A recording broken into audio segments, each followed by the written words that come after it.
Hello, everybody, and welcome back here to the Riyadh Masters. It is going to be a make or break day for a lot of teams as we are heading into the elimination series of these play-ins. My name is Cryptic. I'm here with Fogged, and I'm excited, man. Entity OG for us to kick this one off. How you Yeah, feeling?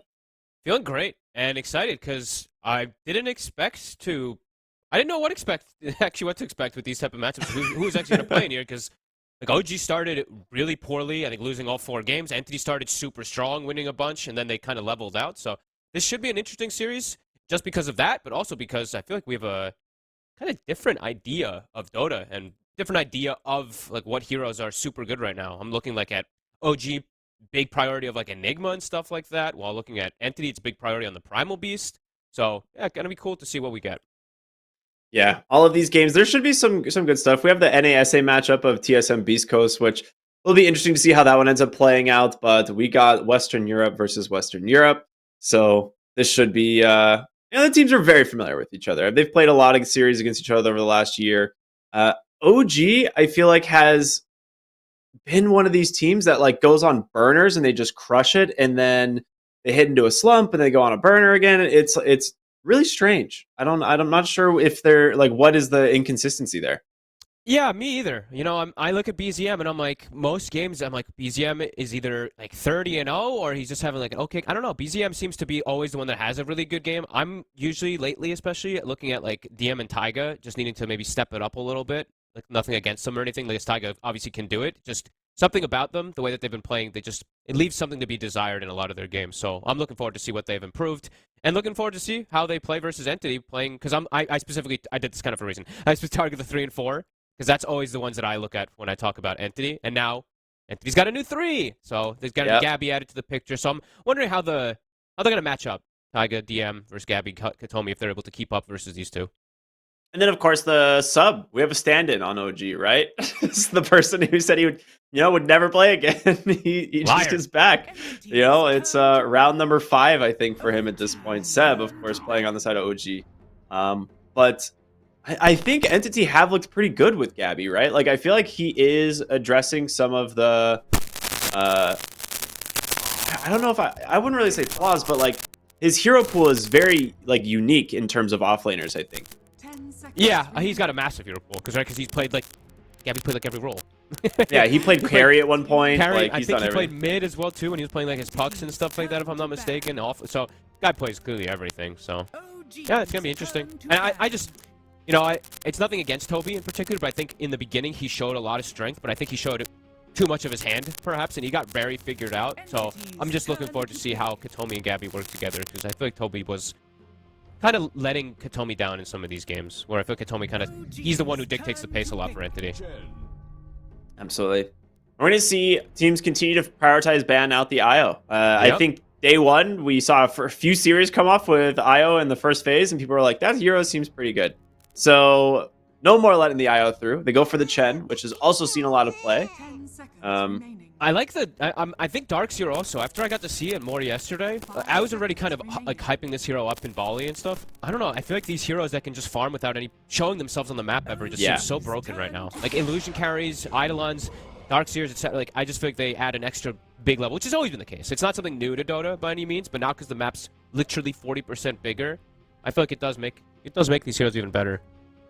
Yeah, I like Darkseer felt really good in the last patch. I thought like he was still really just every time I would play this hero, I was like, huh, okay, like that was an easy game. Like it didn't really seem like there was too much to it. But yeah, I mean, Darkseer, the team fight potential, especially nowadays, is just so strong, and you can't really stop him from farming. So yeah, good the stuff. lane. It's like sometimes the lane is. There's those situations. It's like Darkseer's lane can be absolutely miserable, but I feel like I don't see that happen nearly as much as it did in the past. Nowadays, it's like he gets away with it. He goes to like bottom side or top side, whichever side he's on, and he just cuts that top with his Vanguard and stuff and just maximizes. And he carries the auras from the enemies. Yeah, he gives you so much. Jack of all trade in team fights, etc. too. So we're not going to see him, but hopefully we do get to see him more throughout this tournament. OG, they're sticking with their guns. They're sticking with this Enigma first pick, and they're actually moving up the ET in priority, probably because of the summons. But Seb does love to play it. You're a big Elder Titan fan, right? Indeed. Not at the moment, though, but... Yeah. I was like, I think I remember you saying, like, it was a hero that you've played quite a bit. I'm a little bit surprised to see it picked this early in the draft, but it is one of those heroes that does offer a lot to the fiend fights as well. Yeah. He like can it. always be cool in like lanes versus the Chen versus these summons and stuff too, because if you just get that little bit of extra spirit, he's also a good body. You just have to watch out for some of these heroes that just make you not really be able to play the lane as much. Like if a Clockwork comes out in particular, Clock makes Elder Titan's lane really miserable. So that's one thing. Dispels can also be a little annoying, but I don't know if it's something you need to go down the route of, like an Oracle. You can go Inch, Shadow Demon. Those are very, very good options if you want to target. But I really like the Ench idea. It can work, but they have Chen already. So. Yeah, I was say, but the problem is you have Chen, so you're really lacking in the stun department unless you just get like 6 centaurs. I never want to see Chen and Enchantress on the same team versus each other. That used to be the fun thing, of course. So fun. But and then someone just picks a Clinks, and they're like, haha. Yeah. Everyone goes Midas, and then everyone's sad. Back the old days of playing Chen and Enchantress. TA. Okay. I mean, we see this one prioritized a ton from OG as well, but also it versus the Enigma, so Entity kind of taking that one away and getting a good matchup. I would say it's one of the better heroes into the Enigma lane, is it not? Yeah. Just this pure damage side blades are nice. Refraction's always great. Especially for CT, honestly. So if that's the dual lane, it's Enigma, ET, they could struggle to punish. The first few levels, Chen can be a bit weak, but once the levels start to accrue for the TA, maybe it could be a little difficult for Enigma, but either way, they're going to be able to slow down the farm in this TA. Nice. And banning out the hard counters to the TA. So PL, Naga, TB. All your illusion heroes. All your like meta illusion heroes. I'm fine with those bans. You're targeting Yuragi as well too, so those are the big three. Especially the PL. I think he's one of the few that have played it maybe a couple times in this tournament, and even I think once or twice before. Yeah, I was gonna say PL is one of those heroes that we haven't seen a ton on, but a good PL game, especially with like good matchups, it's almost like one of those things where there's not really like a comeback mechanic. Like PL just gets to a point where he never dies. Yeah, it's like you're winning against this PL, and then it's like that 30-minute hits he gets his like second/third item, and you just there's no hope, right? It can happen in a lot of lineups. +1, right? Yeah, it can happen in a lot of games if you don't have the right setup for it. And they definitely could struggle with the TA right now. Ban out the Pango. Okay. I mean, it's definitely been something that Entity's really liked. I mean, the hero's still really strong. It was one of the ones that got slightly nerfed, didn't it? In the recent patch, or am I making that up? I think it was the last one, right? It was the last patch that he got. It was the last patch. Squash nerfs and stuff like that. Yeah. Oh, that's right. Yeah. But he still feels conceptually about the same. Still very strong. Good lane hero. One of those heroes in mid that like loses very few lanes, can draw a lot of them, but in good matchups has a phenomenal game. Yeah, just the rise of Primal Beast, I think, has kind of pushed Pango out of favor a lot, because everyone just picks the Primal and you destroy Pango all game. Primal's still in the pool too, but it was actually not really prioritized as much as we saw Entity look at it the last 2 days. Entity was like first 2 picking this Primal Beast in a lot of situations, so a bit interesting to see the deviation. Nice. CM getting a lot more attention. Like this is, we've seen a ton of CM picks in the last day.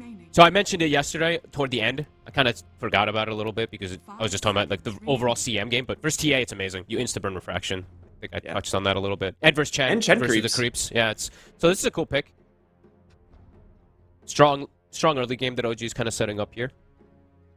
I like the Enigma as a response to Chen too. Like, you can probably just convert some of the lower creeps if he doesn't grab like the big ones early. Yeah, I mean, I think they were just going to pick the Enigma no matter what, right? Yeah. At least from what it looks like with their drafting. They literally just first 2 pick Enigma like every single game. All right. Well, I'm a fan. I would still like to see the Clockwork. I think it's a pretty good Clockwork. It looks like a godly one for Entity, yeah. They want to do it. You can hookshot to cancel Black Hole pretty reliably. You have Battery Assault against ET and CM. Like, these heroes struggle super heavily against it. Oh, we're getting tied TA again. More minus armor, yeah. They go for the Lion. Interesting. I think Lion is massively on the upward trajectory as well, too. I think this hero is insanely good. We're going to get the Slark, though. So. That is bold. I guess it's good against TA. I feel like it does not win the Tidehunter lanes as much as it used to, but maybe with CM it'll be okay. Maybe it's, yeah, I think Lion actually makes it quite hard. Lion, he hurts. This hero hits He you. hurts, man. He hits hits you, and he really hard. continues. And the double disables actually make a difference in the, stacking up your essence shifts and stuff like that. So we'll see how that lane goes. It's a similar approach, I would say, though, how we saw Liquid do the CM plus Monkey King. I'm just unsure about Slark also still, because I've seen his struggle a lot. But I also saw Monkey King struggle until yesterday a lot, or until like the last 2 days. And then, for some reason, Monkey King's kind of owning. I think when I was looking at stats, he had a fairly high win ratio. Let me see. I had it up before. Mickey just making it look incredibly good, like 3 games in a row, basically. Yeah, I mean, 9 games, 66% win rate. That's pretty good. I mean, he does feel like one of the only melee heroes outside of Bloodseeker that doesn't just like lose lane matchups. Having innate so, I mean, sustain is very important. Slark has Yeah. like, a different form of it because you just like, get stats, but you don't have sustain really. So that's where Slark struggles. Yeah, I feel like it's a little bit deceiving when you like pick this like the heroes like Slark or even like Ursa in the past, like into these Tidehunter lanes. Like 6 months ago, I'd still see people picking Ursa into Tide. I'm like, you don't win this lane anymore. He just No, you gushes lose it. you. Yeah, you just you actually lose lose it. 100% of the time. And like people wouldn't believe me. I'm like, don't do it. You're gonna have a bad time. People just really start to learn these matchups, learn how to play with them, use their 4 position at its maximum. So you just use the gush at its max and poke with the minus. Yeah, it's cool. Yeah, it's nuts how those matchups have just changed.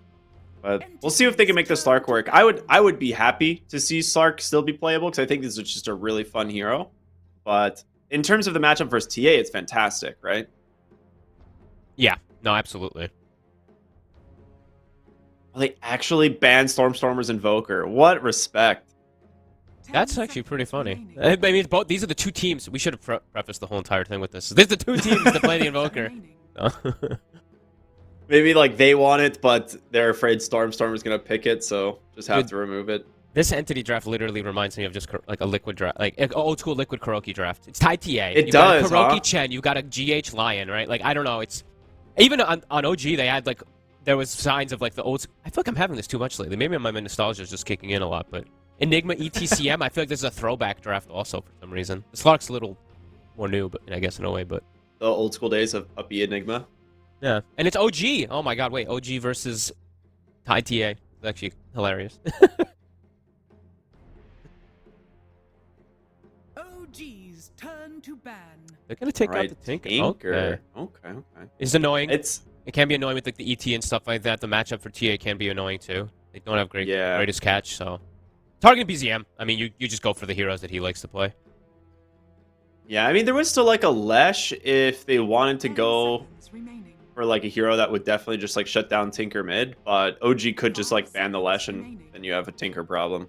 Yeah. So I like it. I think it's smart. Timbersaw.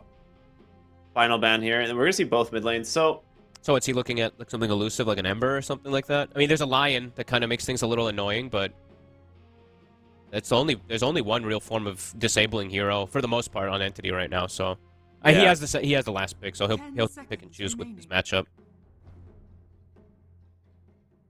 5 seconds Stormstormer.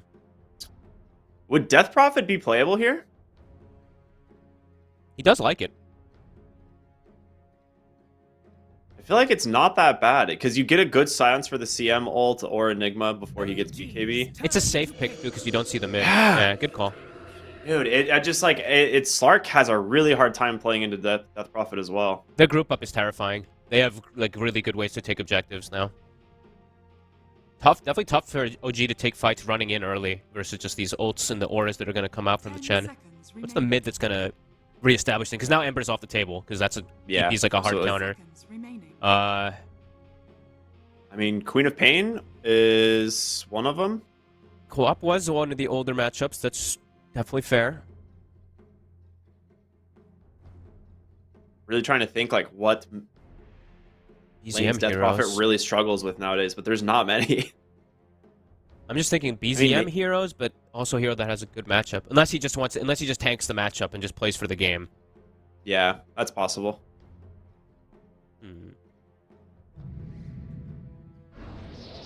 Okay, no, you picked for a matchup. Okay, that's pretty good. Good scaling versus TA and DP. Yeah, that's solid. That is really good. It's quite I single, like this Wind Ranger. quite single target, I would say. That's my one concern. The Slark and the Wind Ranger, it's incredibly single target from the two of them.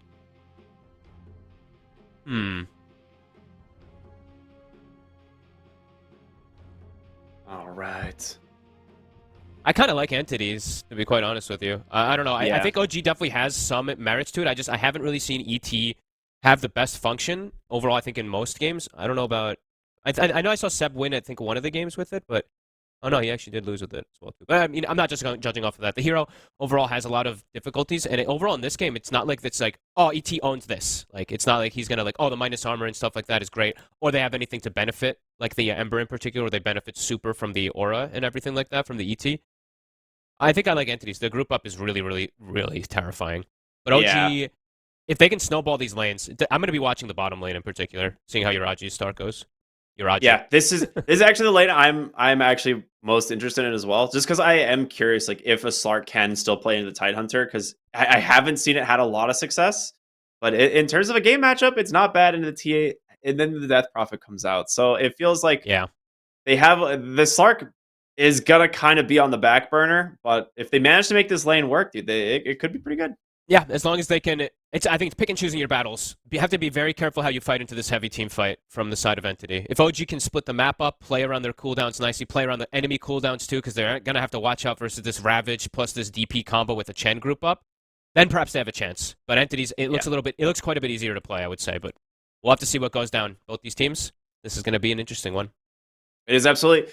For those of you who are just tuning in, it is a very good time. It is the first elimination series here of the play-ins. It is Entity taking on OG, game number 1, and we've got some pretty cool heroes coming out in this draft, so we'll see how this goes. I'm kind of with you. I think both teams have some great group up and team fight. I think Entities comes online a little bit earlier, which we'll see how that ends up playing out. But yeah, unless the lanes go like really weird. I think that's likely the case. That Entity should have a good advantage, unless this top lane has something different happen, which we're going to really have to see how Uragi does versus this. They've already got... Let's look.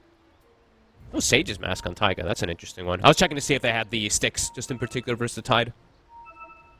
They want a first blood. So they want to start it off. They have Watts. Dude, I have seen so many times this meld on the rune completely backfire. I mean, it's 7 minus armor, and then you land a second one, it's 12. Yeah. Dude, this ward just barely misses Gabby too. They have no idea. They're behind him. They just see Seb now, so they probably know that it's flanking with multiple heroes.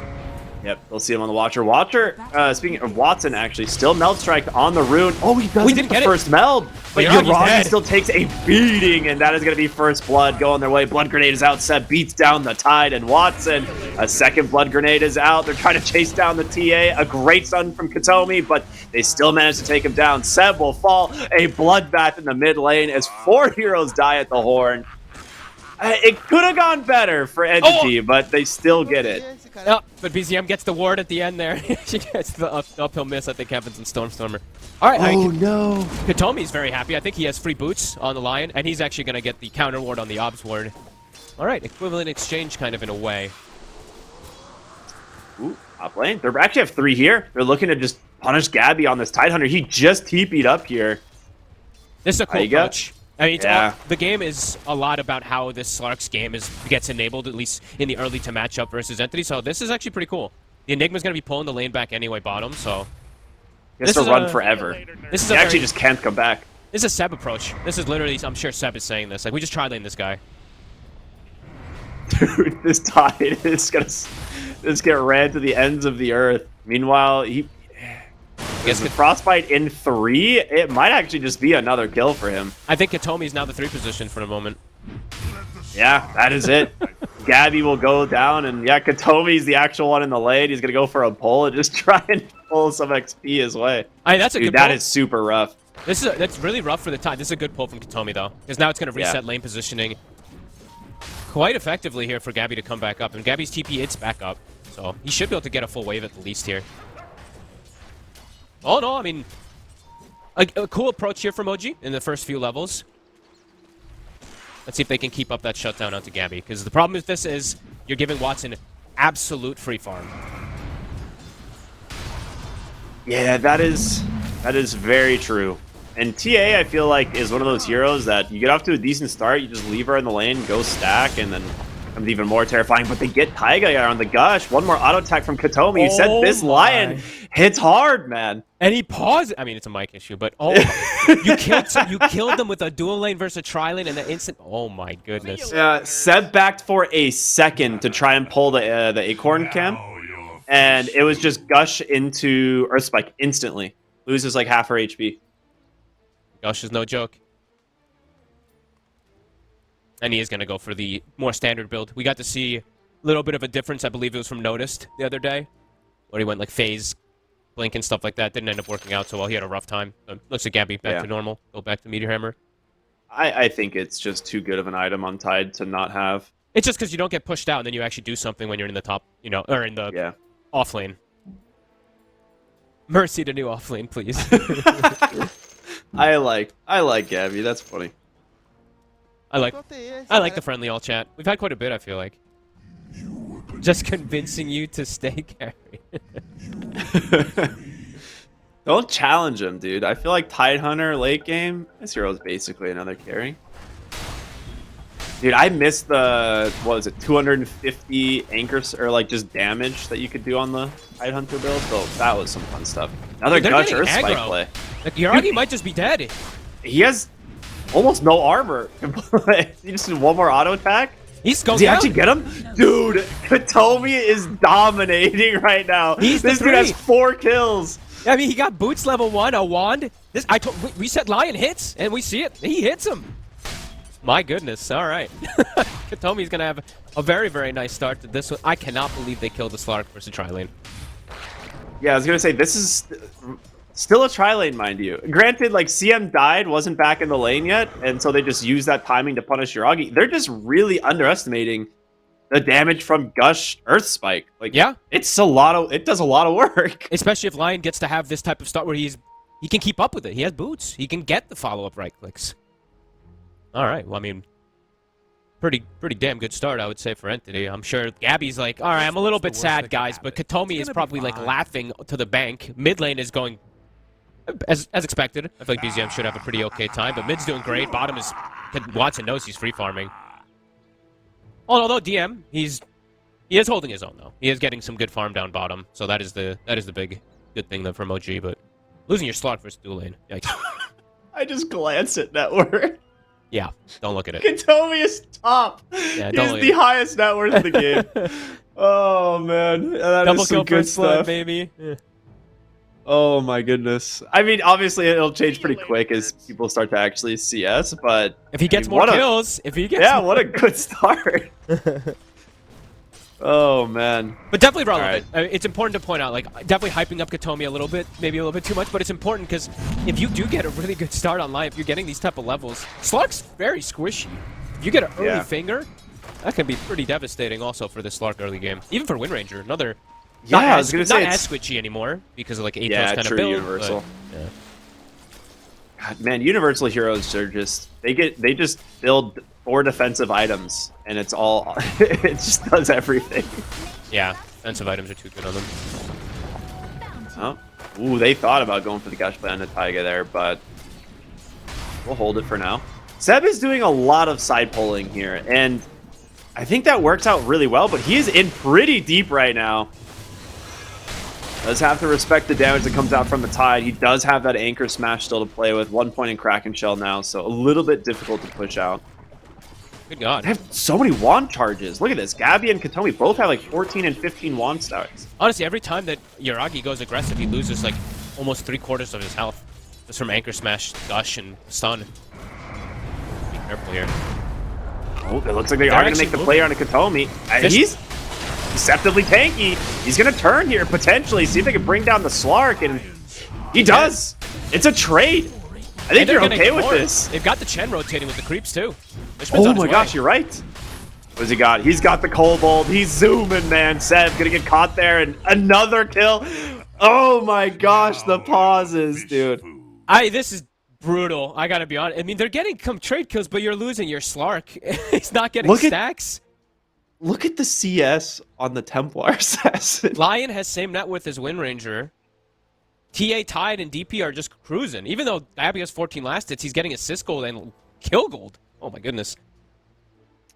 Okay, how much was that dominating spree worth? It had to be worth a good chunk, right? All right, Yeah, Seb got like Seb got a it. pretty good amount of money, but not the Slark. No. And Seb, okay, now top. They have hit level 3, so that's where ET gets his big power spike, of course, in the lane. Level 2 Spirit is infinitely better than level 1.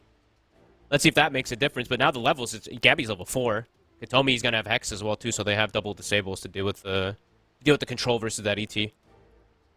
All right, well, I don't think this is how OG wanted their tri lane to go by any means. Oh man, this is. Yeah, I can't imagine that when they decided to leave leave Taiga top here with Seb trying to take on this Tide Hunter, that it would go this way. But I feel like now that they've committed to this, I don't know what the options is. Like, can you just send one of them bottom to try and pressure out Watson, or do you still try and focus and recover the Slark's game? It's a good question. I'm not really too sure because it depends on what Fishman does now at this point. It's like the Enigma's having a good game. Maybe you can pull pressure elsewhere by sending someone down there and then going for aggro plays onto the TA with like blood grenades and stuff like that with Enigma Malefice, but unsure. Might be better than doing this. I don't know. Like splitting XP 3 ways and then losing the lane just definitely can't feel good. Yeah, and Fishman is just going to be super chill on this Chen. Like he has a ton of space to play around now. Yep. And he might actually just stick up here now at this point. The TA is actually fine in a solo matchup versus DM. 6 heroes in the top lane, man. Bring it back. This is some of my favorite times in Dota. A Chen tri lane. How many wands? So wands already finished up on all 3 of the entity heroes, and on OG, just a stick. Still. 2 sticks, not completed. They have a Bassi though, so they do get the bonus out of that at the least. But man, it is scary. If you get caught by an Earth Spike Gush right now, with the Chen's like penitence bonus, it is gonna be so much damage. And Yaragi's got the Midas queued up. I feel like he's absolutely feeling this pressure. He's getting slowed down a lot. He's dying. TA free farming, DP free farming. An excellent start for Entity. This is kind of how I feel like Slark plays nowadays, honestly. Like, it's just Midas, but they're just going to continue to play aggressive. Seb just beating down Fishman to the backside of the line. They do manage to get the blood grenade out, and he will find the kill at the end. So Elder Titan doing some heavy lifting now. Level 2 Spirit versus a tri-lane. Maybe it's not worth the threat to have 3 heroes it might here. still not matter. They do manage to find the kill onto the CM as well. The Hex does come out from Katomi. He's trying to run, but Seb, again, so much damage. Helps Yuragi secure himself another kill. The Tide Hunter maybe facing a little bit of pressure, but they will back away as Anchor Smash a little bit too much for them. Seb being a beast.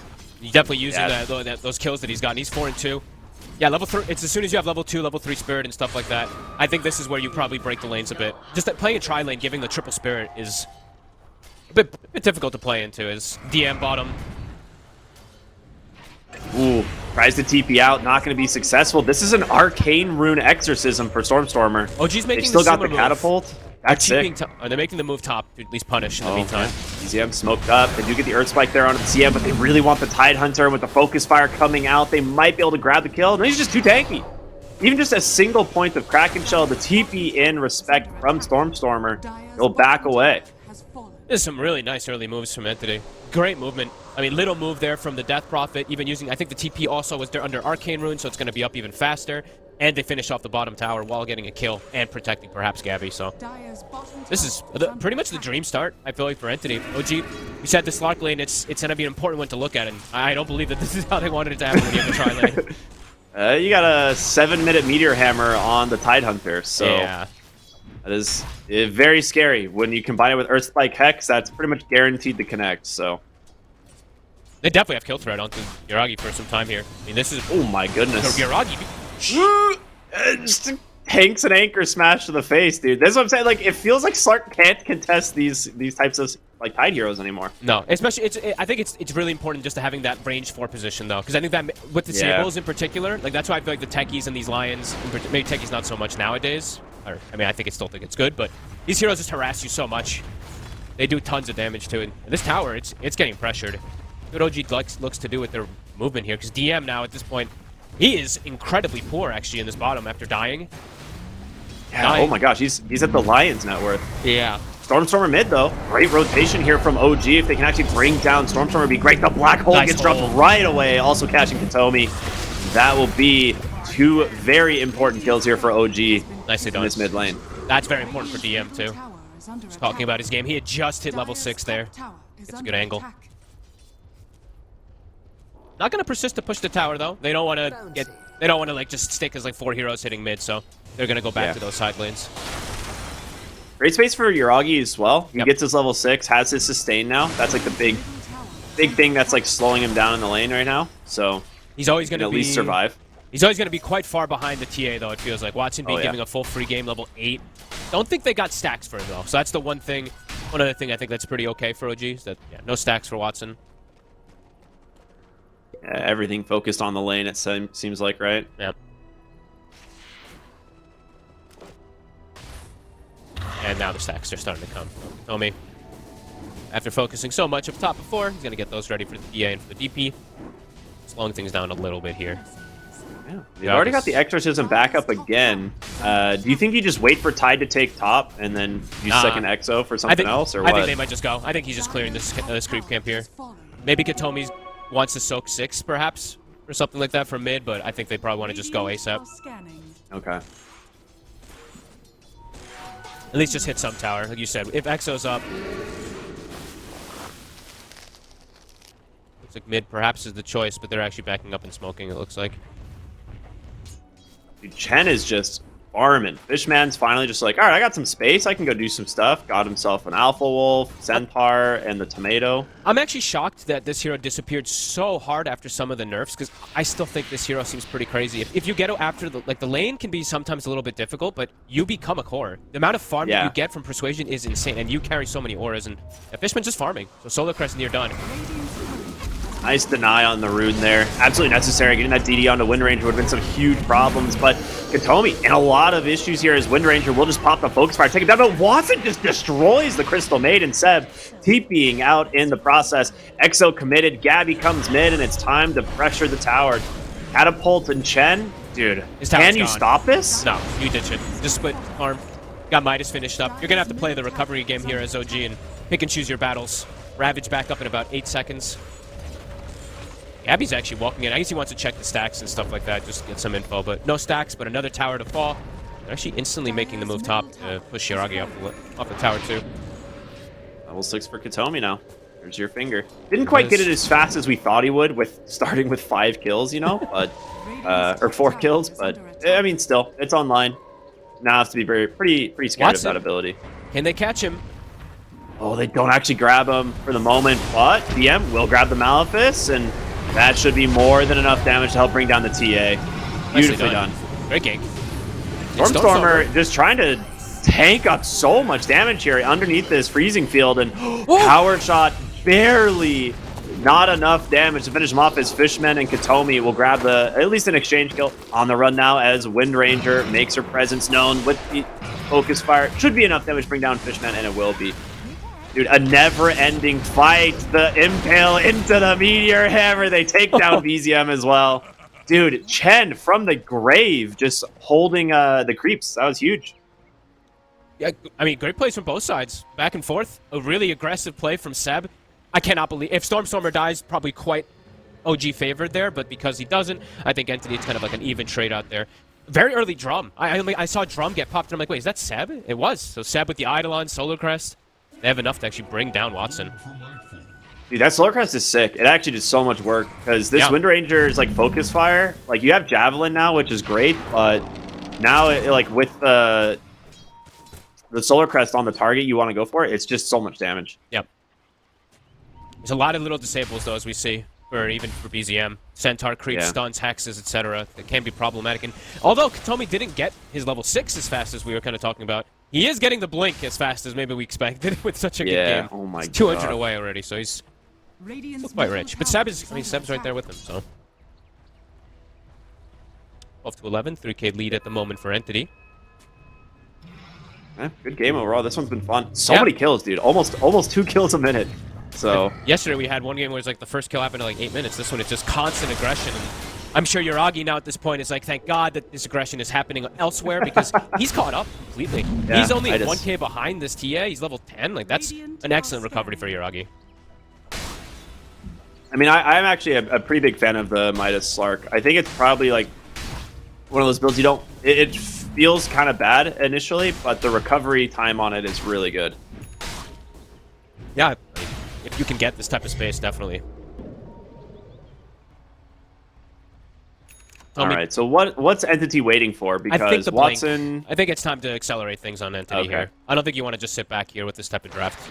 You want to try to force a fight around maybe even around Roshan, honestly. It could just be like a early Roche fight that we see coming out here. And for OG, that looks difficult if Entity's all set up. Yeah, they get the smoke, they get the Blink Dagger, and there it goes. Yeah, Finger of Death back off cooldown. They're looking for Seb at least. They're going Roche. They're going Roche. Oh, yeah, you're right. They are. They've already started on the bottom lane. If they get Seb, it's just a bonus kill. Oh, and they might even just make the move through the portal and catch him. Oh, this is perfect for Entity. Yeah, this is nice. Katomi just wants to get the second Finger of Death stack, and the rest of the team will join bottom. They killed Solar Crest is also already out from Fishman. Yeah, they killed like the most important hero around that Roche kind of. Like ET, it's not as good as it was anymore, like where the old pit was, but it's still one of the best like information gatherers around Roshan. They'll get it. They don't even have to use Exo, so they can keep this. And ball that was rolling. so slick. That was a sick move. You don't have to force a fight. You just get a Roche for free and a pickoff. And I mean, looking at it too, like OG has so much vision in the bottom lane, and they had no idea that this was going on. Yeah. Just, I think it's also contesting into Entity's team fight with your type of, with like a Slark and a Wind Ranger at this point. You're probably all just gonna die. Ravage and Exorcism with all the Chen heals and everything like that. It's just a bit difficult for OG to just walk into if Entity's all set up. Yeah, they're at a pretty strong point right now, right, on the Entity lineup. And I feel like it's going to continue to kind of go Entity's way for at least a little bit here, but... Yeah, I'm like thinking itemization-wise, like what does this Slark need to get for him to really kind of start to shine as a hero? Because he does have his Echo Saber. Is it... Okay, yeah, the Aghanim Scepter should help a lot then. Yeah, I do think that their fight is a little difficult at the moment because they're a bit fragile in their draft, I would say, with BZM and with the Slark and with an Enigma as your offlaner. They can run into some frontline issues. It's like top tier 2. The next target here for Entity is they've got the Exorcism available. He's finished up his Payasang. Level 2 Exo as well, too, so the even stronger one. I mean, OG, again, like you said earlier, they got to pick and choose their battles. Is this just another let them have it type of scenario? Like, how do you stop them? I think it is, honestly. This does not look easy to contest. They're all set up. I think that if you want to contest these type of plays, it's ideally when Entity doesn't have all 4 or 5 set up here, so I don't think you look to contest this. But the issue is now they don't use Exorcism. They might just go high ground. Now I think you can. Now you have to go back. Like, ET especially. Oh my goodness. Like, Seb's got to run across the map. He has no TP. He's getting there eventually. There are a bunch of traps set up here now as well. Like they've got so much control in this of this map. And I mean, look at the troll summoners. He's got double skeletons out. It's push. It's fast. One mistake and Lion could punish you as well. He's hiding in the trees, waiting for someone to come forward. That tower starting to fall. They will get themselves a second fortification once this tower does drop, but you gotta find an opening. It's not like Enigma has Blink Dagger. It's got to be on the setup of Seb, right? Exorcism, how is the timing on it looking? It's whittling down. Entity might back up here. Ooh, Tower gets denied. Yep. And Yuragi, did he cut the creep wave? Yeah, he cut the wave. Okay, so nice move there from OG. Can they chase to get some type of kills here on the retreat? Entity, they're backing up together. Very smart, very smart. Very careful retreat. All right. Well, tier 3 is gone. They committed the Exorcism for that, but mid lane, Blink out from the Lion. They take down Taiga. He grabs his third Finger of Death stack. Are they just running directly back toward top? It looks like it. they're like, it's exposed. There's no... Actually, the glyph is back up. They do have the Rax glyph. But, okay, tier 2's here. This is a free tower, right? You don't want to glyph this one. No, you can't glyph this one. All right, and another pause. Unfortunately, a little bit of lag. Might as well bleach. Wait, what? I mean, he's probably getting a little annoyed of all the pauses, but I guess just saying that they're discussing strategy or something. But either way, Entity is making really good pressure plays. And this is great. Like, I don't know how you react to this as OG. And the thing is that they're, using this exorcism and stuff really nicely, waiting for the fights. Fights aren't coming to them, so they're like, okay, we can actually just continue every single time here. OG needs more time, especially for the Slark. He's getting closer and closer to Aghanims. But he needs time, and honestly, BZM, he's got his Athos and Javelin, but this is not enough for him to fight. He needs BKB to fight versus this type of lineup. So he catches any stun. I don't know how he survives. Exactly, yeah. Definitely difficult. And they're just going, I mean, Entity might just be able to roll over with the way that they've itemized here. They have the mech, they have Solar Crest, they have the pipe on the tide, so they've got pretty much all they need. They want to just continue going to apply this pressure, so it's up to OG to respond to it. Yeah, dude, this Rally Aura is owning as well. Oh, yeah. Like, it's just double damage for, like, all of the creeps that Fishman has. Yeah, I think he's had the double Troll Summoner for some time. And the Conqueror. He actually got really good creeps this game. And there it is, tier 2. Easy pickup in the mid lane, just a matter of time here. Stormstormer, still no Exo, so that is going to at least slow down their high ground push if they want to try and play for another tower, but we might just see them start to choke out the map now. Gabby wants top, but it looks like there's some indecision coming out from Entity. He was pinging top, and then Fishman and Watson circled down bottom, so looks like they want to control the economy of the map a little bit more rather than full pressure. They did just see a TP out, so they know Tide's bottom. Bottom lane, he's going for the Eidolons. He really wants this tower. He's got him. All right. Oh, in the river, though, we're going to see a fight break out as BZM might be getting caught out here a little bit. Is that focus fire is going to come to an end? Do they have a way of stopping this? They don't. Centaur wasn't quite there. No stun in the camp, so. Tommy's still on the prowl, looking for DM. Are they going to hear the Lotuses? No. Going to be able to get away. Oh, you see this ward up top? It's actually spotting Yuragi. He knows. He's finally gonna get it. Looked for it before, couldn't quite get it. And that, I believe, is his Aghanims. So this could be the timing where OG tries to fight back. It's still going to be a complicated one, but he does have his timing, at least on the Slark. Yeah, the disassemble, right? And That's what he's waiting on. He's got to be very careful with his courier right now, though, because it is sending it right into the... Yeah, he turns it around. He's like, wait a minute. They're all bottom. And look at Fishman. I'm loving the way he's playing with his channel. His team is split up farming, hunting, and he's just pressuring a tower himself. And yeah, they're going to find DM. They're going to find DM. Yeah, they don't have finger, but you don't need it. You got plenty of damage out from this TA. They'll grab it. And this first Aegis, normally you see first Aegis kind of be used to farm. They have taken every outer tower, as well as a tier 3. This has been super fast-paced game from Entity. Great decisions, too. It's very, very decisive kind of movements, except for that one little ping from Gabby, and they made the choice to go bottom. But they're very, very decisive with the way that they're making these moves on the map right now. Exorcism's back up. BKB almost done on Stormstormer. Watson about halfway there. They're looking to continue looking for these fights. Yep. I mean, they get the scan. Who are they going to find? Dude, BZM would be a fantastic target. They know the power shot just came out. He's in trouble. And they get him. The Blink Hex. He's got a shield rune, but is it going to be enough? I doubt it. They have a Finger of Death if they want it. He will throw it. Kato, he secures himself another. Oh, my goodness. It is just such slick movement, man. It does. I mean, honestly, I'll give Yuragi. It does kind of look like chess a little bit right now, the way Entity's moving around. They're kind of just masterclassing the movements. And the OG's still getting decent farm, but Entity's constricting them a lot here. Yeah. Like, I see them. They've got kind of like the pipe dream items queued up on OG. These BKBs on CM, BKB on Enigma, and stuff like that. But it's a long ways away. The way that Entity's pressuring might not give them time. And even if they do get time to find it, Entity's getting so much out of the map. Yeah. These supports 20-minute mark, so large. Watson, Solo's Tormentor, end up getting the shard for Lion. So, I mean... It's a nice one. Super strong shard, right? This is great. And I like that Watson even bought himself the shard. I didn't get to see that one earlier. He bought it quite a long time ago. But I actually think almost all TAs, in my opinion, in most games, you should buy this shard. I think Watson is one of the ones who does it every single time that I see, and he always has a massive impact with it. BM and BZM almost died to the Tormentor, and now it's just going to leave CM as food. They can't really stop this. Yuragi. More auto attacks. Gabby gets him with the Anchor Smash, and yeah, Yuragi forced to pounce away. Go use your Midas. On the catapult. Nice. Nice. Okay, I will say DM has done a fantastic job. I said all outer towers were dead. He has been cutting this bottom wave constantly with Eidolons. True. And he's actually defended this tier 2 for quite a bit. Chen keeps trying to push back the other way, but I mean, Fishman, Enigma has been a super annoying. Fishman even used Hand to God to actually try to keep his creeps alive to keep the push bottom, and DM actually killed them off, so yeah, good point out. Yuragi. Yuragi hiding in the trees here. Why am I calling Yuragi today?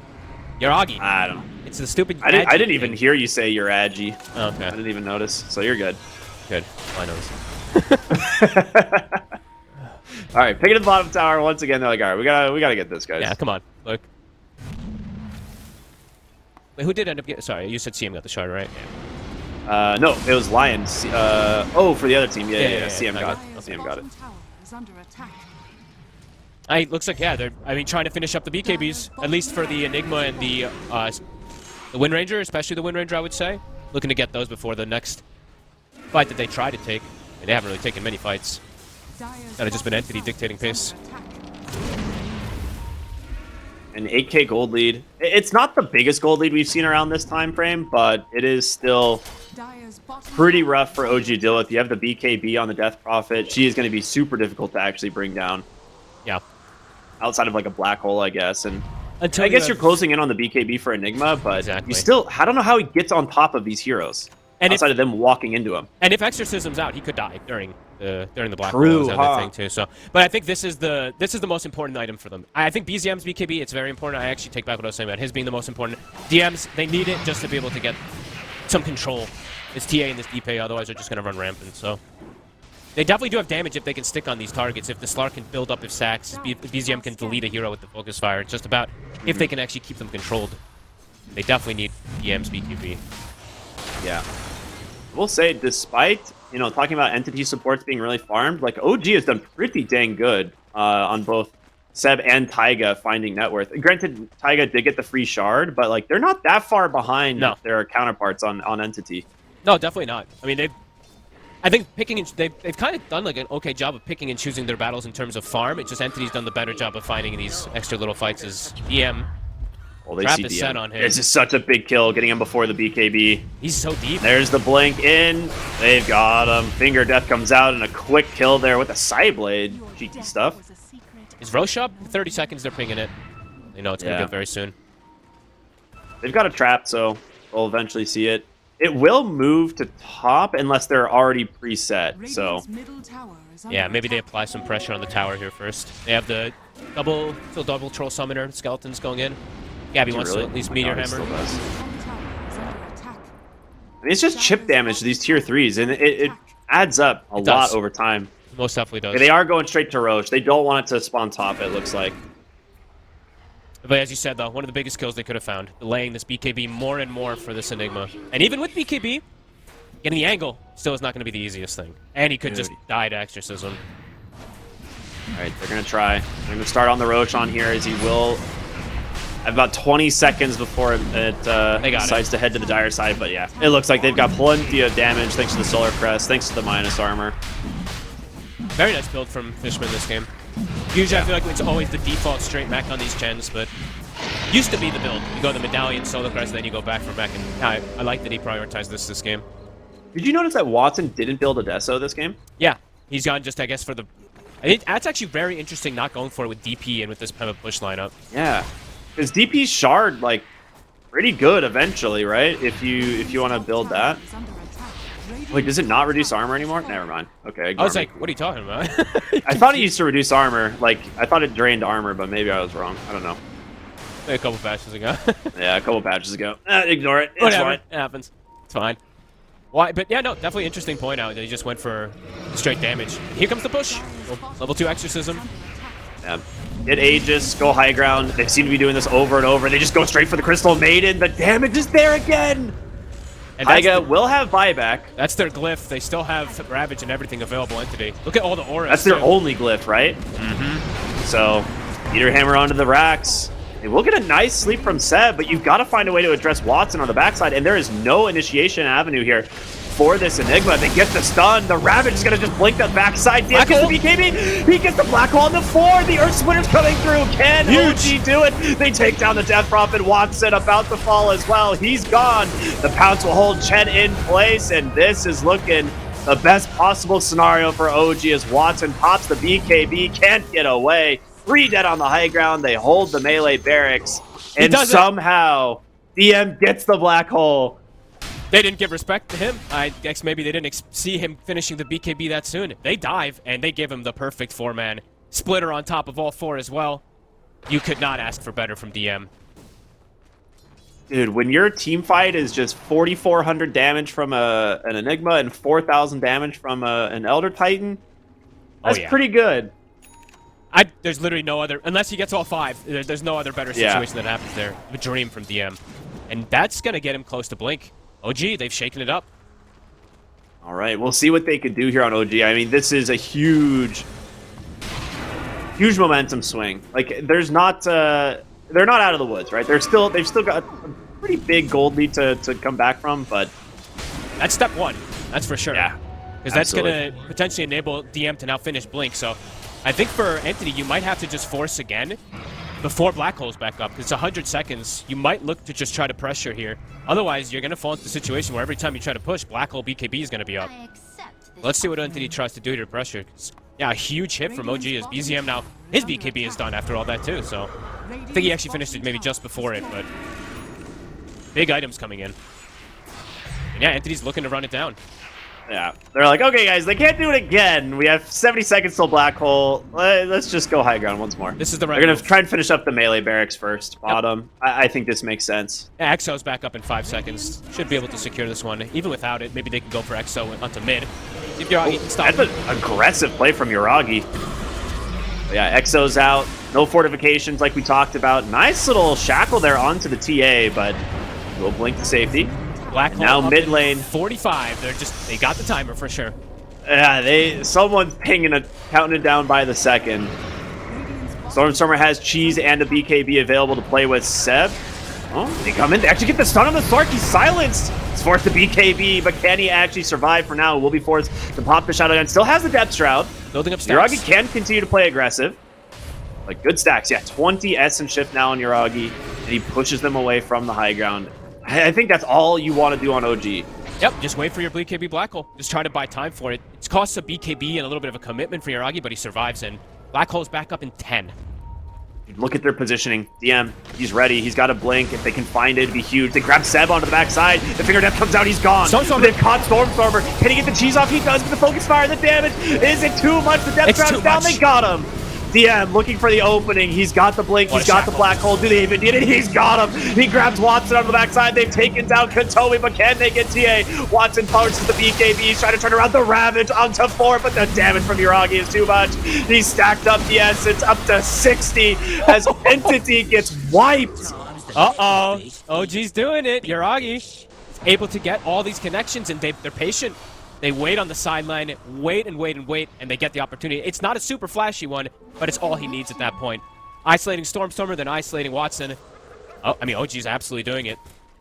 I mean, they have the gold lead. For the first time this game, it was, what, a 9,000 gold advantage just a few minutes back, and they are in full control now.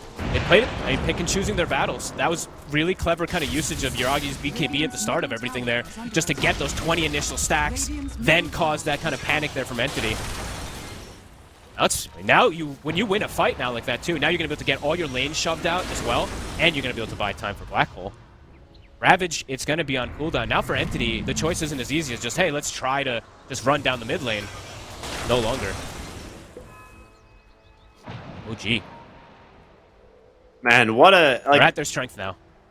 Yeah, the composure from OG is just nuts to be able to play and make that call. Really good stuff.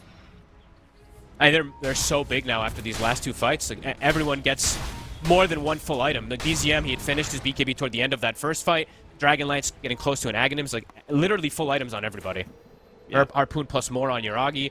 Halberd was finished on Seb, etc. So, some big items being finished up, and there's no BKB cancels on Entity now to even deal with the CM BKB. So, a CM BKB ult plus an Enigma BKB ult. More and more problems. We were talking about how good the matchups are for Slark once he actually gets to late game, and that was the big question, right? Entity, they tried to push the objective. They tried to take OG early, but Yuragi's online. He is top net worth, by a fairly good margin. And it's just going to get easier for him. His itemization just becomes very natural versus the TA. Yeah. He can just Ags, go with the Harpoon, BKB, and he's going to get dies onto Fisherman there. There's no way he's out of this one. Ends up just committing to Shadow Dance, and that's one of the things, like, once you have Depth Shroud, you kind of just let Shadow Dance rip whatever you want. Yeah, just get any of these type of like little free kills. Hey, look at this. They're all over the map. Lanes are in complete disarray. I think Entity at this point is probably asking themselves, uh-oh, did we miss our timing, guys? I think we might have. Uh-oh. Okay, it's like, look at these lanes are all just constantly shoved out. Look where Stormstormer's position is. Black Hole BKB, Yeah. it's back up in 10 seconds. Level 18 now also, so faster cooldown, quickening a charm too. OG are striding now. Entity's gonna have to do something kind of miraculously to break this now at this point. Potentially maybe find the Enigma at the start of the fight or something like that, but maybe even that's not enough now with this quick turn that it's happened.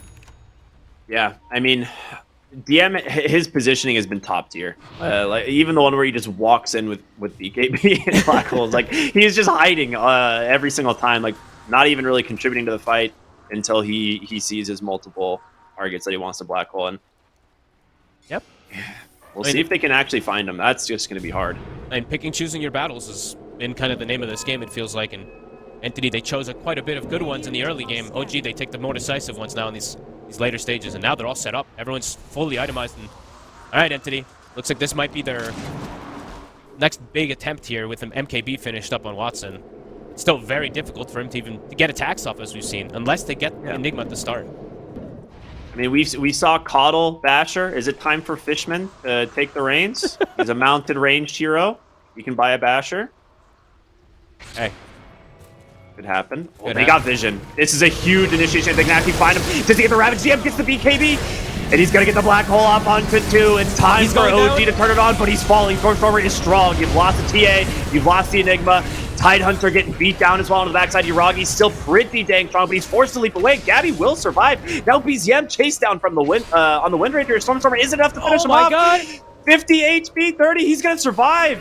He's making it out. It's time for Yuragi to get aggressive now onto Stormstormer. He does have a Silence available. We'll push him back. Katomi off the mark with the Earth Spike, but they get the second Silence onto the Slark. Does he get the Hex? Onto the high ground, he doesn't catch him, but they do catch Wind Ranger. He's a crit swarm in one. Is it going to catch? He just barely misses. Oh my god. Oh my goodness. Just by a hair, both of Holy these crap. heroes survive. That was crazy.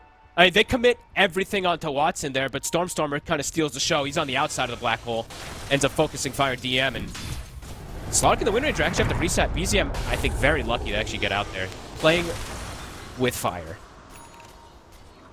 Yeah, that smoke initiation was fantastic. I was a little bit surprised they didn't just initiate with Ravage, right? Like they initiated with like the Blink Hex, and it allowed that Enigma to kind of get that BKB at the last second.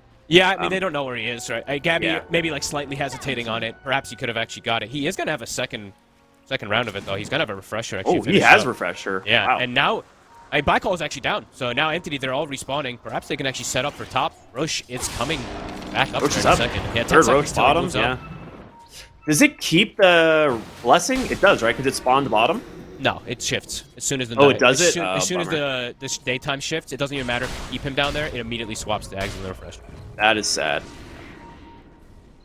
Trust me, I tried that one because I was like, I want to get an Ag, so keep it bottom. And then I was like, oh wait, he still has refresher in his inventory. So Sad. fight's kicking off. Gabby, Alright, 30 well. seconds for Ravage. Black Hole in 20. They smoked. It will get popped by Yuragi. You definitely have the nighttime vision advantage here on OG, right? This is one of the things that Slark is so strong for. And they've got the ET Spirit. Constantly is able to give information also. Eclipse anyone in that under that smoke. And the vision game at this point right here is so close, just because you have psionic traps everywhere. Yeah.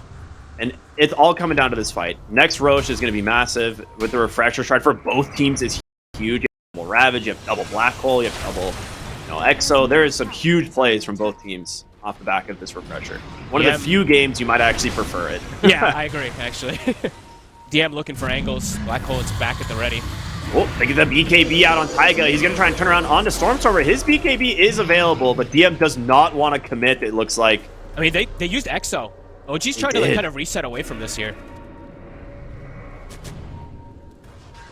More Good. sentries drop. Stormstormer is trying to look for anything in the Roach pit, and maybe may he's be just going to close look for the for it. Roach. I think he It's might. hard to say. He might feel forced to because he used the EXO. Get the scan out of the backside. EXO at 1/3. Dire's middle tower. Froggy, he's going to blink up onto the high ground. He gets caught by the disarm, but where's the BKB? Stormstormer, his as well, already spent. DM Mixed looking the up. opening. There it is. The Black Hole, he's caught two. Can he get the kill here on Watson? He needs to find the help, but it's not. A huge Earth Splitter will finish off two. They're going to buy back on both. Katomi stuck here in the trees as well. As Seb, well on the backside, getting beat down by Watson. A Ravage finally coming through from Gabby. They do manage to find themselves their Shackle. first kill, but a beautiful Shackle. It catches Tide and grabs Watson. Gabby needs some help and fast turning around onto Taiga. He gets the kill. Gabby popped the refresher. They have a second Ravage. He just needs the mana. And it's finally coming through. The Ravage will come out. It catches Yuragi. They get the silence as well. He's stuck here for the moment. The buybacks coming up from OG. Can they find the kill on the Sark? He does. He's going to follow BZM with the focus Hex. fire. Laying into Watson the Hex. The Finger of Death. It's there. Into the Earth Spike. They take him down. How is Watson Buybacks still alive? again. They're all coming back. Yuragi. He's going to jump in. He's got a second life. BZM needs to be careful on this TP. He's going to cancel. The hero advantage now for Entity. OG needs to get out, and Taiga, little late on the message. Entity full control over the Roche. Holy crap! I 3 buybacks actually from both sides. I cannot. How is Watson surviving the whole fight? I have hate that no Gabby idea. actually just covered each other perfectly. A huge connection, the ET stomp and splitter, everything thrown onto the 2 inside of that black hole. But then Watson actually, him and Gabby just stick together and they end up cleaning up pretty decently. Yuragi's back in. Oh, okay. I mean, you have a silence on the Slark. He needs to be very careful here. He's forced to BKB, but to get the disarm on top of him, Katomi falling low. Can he actually make it out? It doesn't look like it. So that's going to be a dieback. Yuragi needs to get out. He's going to be fine. BZM pops the focus fire with the BKB, trying to bring down Stormstormer. He's going to return Not his enough. own BKB. Shackle. But Tidehunter with the Shackle, they've got the Chen. Stormstormer falls. It looked like it was going to be Entity to come away with the Roach nice and clean, but instead OG bring the fight, and they take down 4 with no buybacks. What the? What a wild disciplined re-engage. Yuragi. What is this game? Yuragi's feeling confident now at this point. He's fed up with the pauses. That was a sick re-engage. 30 sacks on him, and now they get the rush, they get the refresher for their Enigma. Absolutely huge. Wow. Absolutely huge. I thought for sure, I was like, yeah, they're going to have to defend their base. They lost both tier 4s for this. Worth it. So worth, right? Oh my goodness. Absolutely worth. I mean, Yuragi now can actually spend up his gold, maybe even sell his Midas, get the Scotty if he would like to. Give that refresher over to DM, who actually buys out a full Octarine as well, too, in the fight, so. OG, they came out pretty ahead in that one there at the end. Now he sells Midas. He's fully kitted now. This is so sick. Yeah, this is just That was really cool. absolutely sick plays from OG. I like their play calls have been so good this game. Yeah, when to take these fights, when to jump in, reset all the time. I mean, this has been really a treat to watch from them, how they look to pick these fights versus Watson, who's just really struggling, except for that last one toward the end. Now grouped up, I mean, Black Hole going to be at the ready. They're going to have 2 rounds of it. The fights for Entity got way more complicated. All right. BM, Octarine, Spell Prism. This Black Hole's cooldown gonna be pretty nice now to play around. Oh, you got the Spell Prism, too. Didn't see that. And up onto the high ground they go. It's time for OG to do the knocking. As this tier 3 tower will go ahead and crumble. They're gonna hold their fortification, obviously. Actually, I don't know why. They could have spent it, but they didn't. Slark. Forced to back away for the moment. Gabby, I mean, good placement for a double Ravage. Woo! Radiant's bottom tower. DD. That's a DD. Yeah, I was like, that was fast. Casual, you know, 600 damage on this Wind Ranger. Quick, easy snipe of that one. Entity. Now you're playing into this Aegis Slark. The refresher shard's actually still on him, so it's actually been interesting. Maybe he wants to have the second round of BKB, Shadow Dance, and everything instead. Maybe they don't feel like they need the 2 black holes. I mean, it is one of the strongest heroes to have refresher on. You're Yes. just definitely limited on your mana pool. So having an Aegis doesn't really matter now. So if he uses all spells, dies, he comes back, has refresher. That second round of spells is going to be great. TA trying to get initiated on. They drop everything. He needs to get out, but there's the Ravage from Gabby. The second round to follow. They've caught DM on the Enigma. Can they bring him down before he gets the black hole? He's alive. They don't. He's alive, baby. And well, Death Prophet can't hold the ground.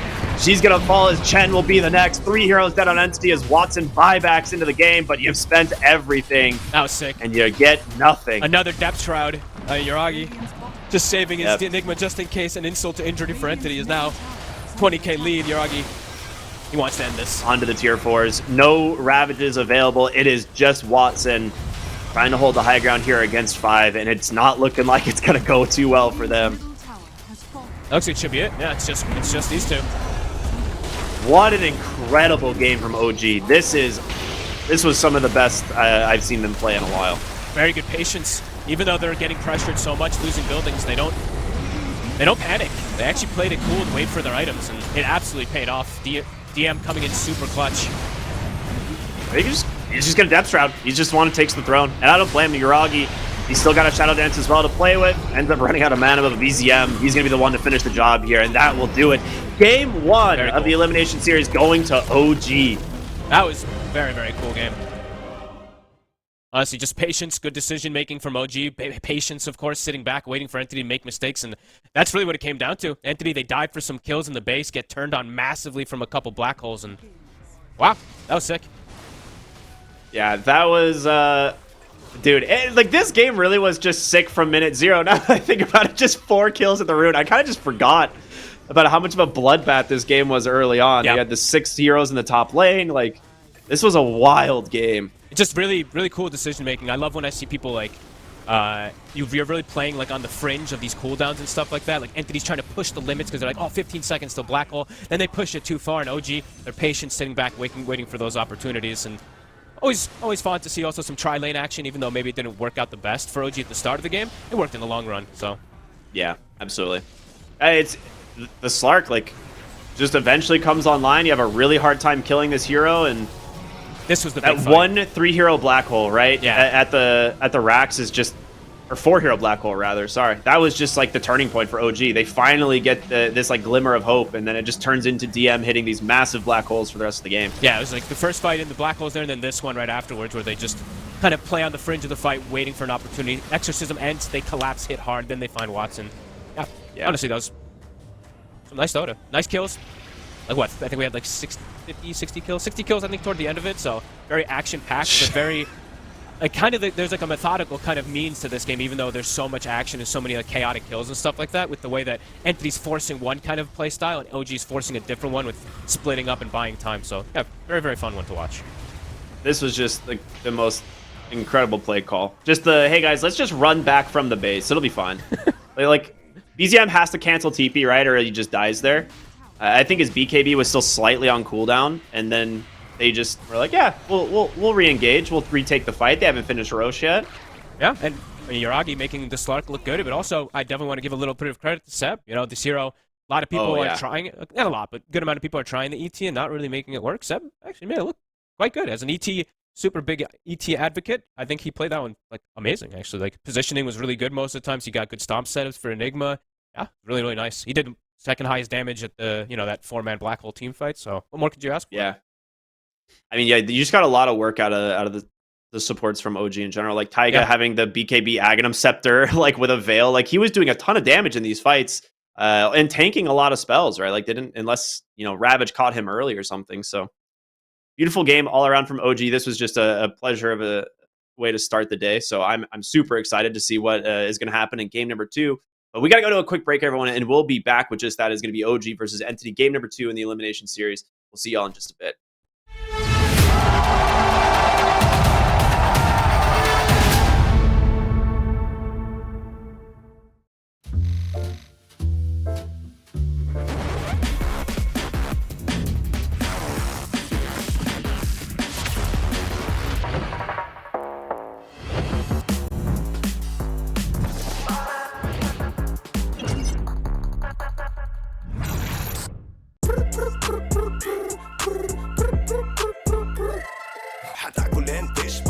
مستمتع وتلاقي الوجبة جاية على الأصول يجيك العيش هش طالع من الأوفن والدجاج يقرمش just the way I love it وتسوي كده وتسوي كده وتسوي كده مع الحشمة وانت تبغى راب خفيفة جيب تويستر انا تجيب لي وجبة الزنجر بس كله يجيب اكسترا تشيز على الكرانشي تشيكن في السنتر حطلب باكت حطلب زنجر حطلب مايتي حطلب تويستر جيب له باكت جيب له زنجر جيب له الاصلي جيب له تويستر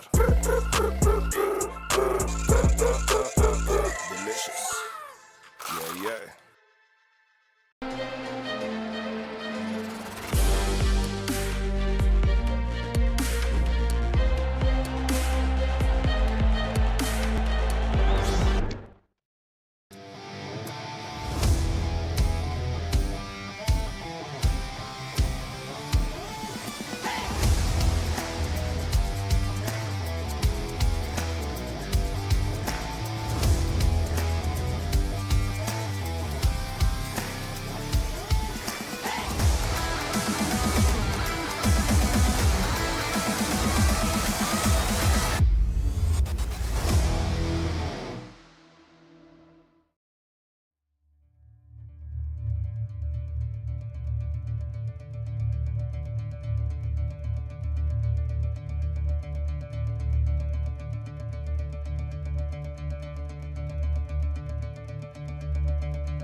What's up, everybody? Welcome back here to the Riyadh Masters. We are getting ready for game number 2 of Entity versus OG. The winner advancing to the group stage.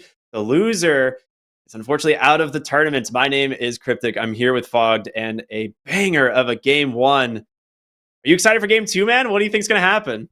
Maybe Enigma is gonna get banned. You know, Entity after playing such a clean, like overall very clean game, they lose because of a pretty hard overcommitment and get 4-man black hold. I definitely have to give DM some credit just to get the setup there, but Entity, they jumped into that. Like they dove for a kill onto the Crystal Maiden, if I'm not mistaken, and they set themselves up for the black hole. So maybe it gets in their head, but we'll see. If not, otherwise maybe they prioritize like a counter for it early on, like picking like a Rubik early, because if I'm not mistaken, they Enigma first too, then they banned the Rubik. So yeah, it was honestly such incredibly perfect placement. Like the last pixel of the black hole caught the Templar Assassin. They just really underestimated the Aether Lens cast range buff is really what it was. Like, because you see him pop the BKB and it's like, all right, he's still got a couple hundred more units to walk in, and then he just black holes and they're like, wait a minute. Yeah. And it's in like it's perfect. And look at that, it does. I was thinking it might cause like a little bit of an effect, just because if they play it this much, if they're this comfortable with it, it always is going to give a bit of a win condition. That's the thing about the Enigma. If you have no BKB counter, unless you have like a massive lead or easy ways to kill him, which they they had Exorcism, which is a pseudo way to kill during black hole, but I think it's just safe. You know what? Just go for it. And now it's like IO's in the pool, so now you have a choice on Entity. Do you do the IO Lesh and say just went for a Rubik kind of default pick, or do you go down a your normal strategies? Go back for the Chen. I don't feel like Fishman had played a bad Chen game. I feel like his Chen was pretty good. He played great. But yeah, it really comes like I'd like to see the IO as well. It is like just one of those like really stable picks. Broodmother, however, is still in the pool. Which the hero has almost never made it through. Probably gonna be Brood then. Okay. There's the Clockwork, a hero that we thought we would see last game because of the Enigma. What? And they just opened Stormstormer's Invoker. No shot. Oh, I mean, you know what? This statements, right? It might not be the best hero at the moment, but if they're comfortable with it, if he wants to play it, all right, let's see what he can do. With Clockwork, you have good global. Cool. You have good ways to go for like these pressure plays of your Exort, so that can be cool. I'm happy to see an Invoker. I think there's only really one way to kind of play this hero at the moment. I think it's like the Arcane Boot Midas Octarine Exort build, but could be wrong. I'm looking forward to see what Stormstormer is going to do. I also don't know. Even then, I still think the hero's bad, but if if you like to play it, if you're like a very comfortable, which Stormstormer has 4,000 games or something on it, might as well. And now do you put the TA? That's the question now for OG. It's like, do you pick TA? Do you pick like Wind Ranger? Do you pick like one of these heroes that kind of counters the Invoker in a way? Wind Ranger not so much, but the TA has been literally since the dawn of Dota that Invoker absolutely detests to play versus him. And BZM has no problem playing that hero. Yeah. And if anything, you can flex it and you put it safe lane. So yeah. Invoker can't really flex. I mean, unless you want to grief. I mean, you can do some like 4 or position. Invoker, baby. Let's go. Hey, I'm playing it a lot in pubs. It's really grief, I'm telling you, but it's fun. I love the open admission of like, hey, I'm griefing my pubs, but it's great. I'm griefing my pubs. So I'm sorry, they're unranked. It's not like I'm griefing ranked pubs with 4 Invoker, but no, yeah, we have seen people do it during one phase of Dota when the Bassi gave damage and everyone was playing 4 Invoker in the offlane with like a 3, but and that'll ever happen. No way Stormstorm will give it away. There's also pre-Cold Snap nerfs. Yeah, all these weird things. But yeah, I mean, whatever. It's Stormstormer playing it anyway. And then I'm just taking their time, so I must be discussing if they want to go for that TA or go for some type of different straight-up counter or a carry. Because there's also Void. Void's another one that's very annoying for Invoker to play against. Not in, the early game so much, but as the game progresses, time dilation is devastating. Hello, Naga. Okay, that's a good answer. That's a good one, too. Yep.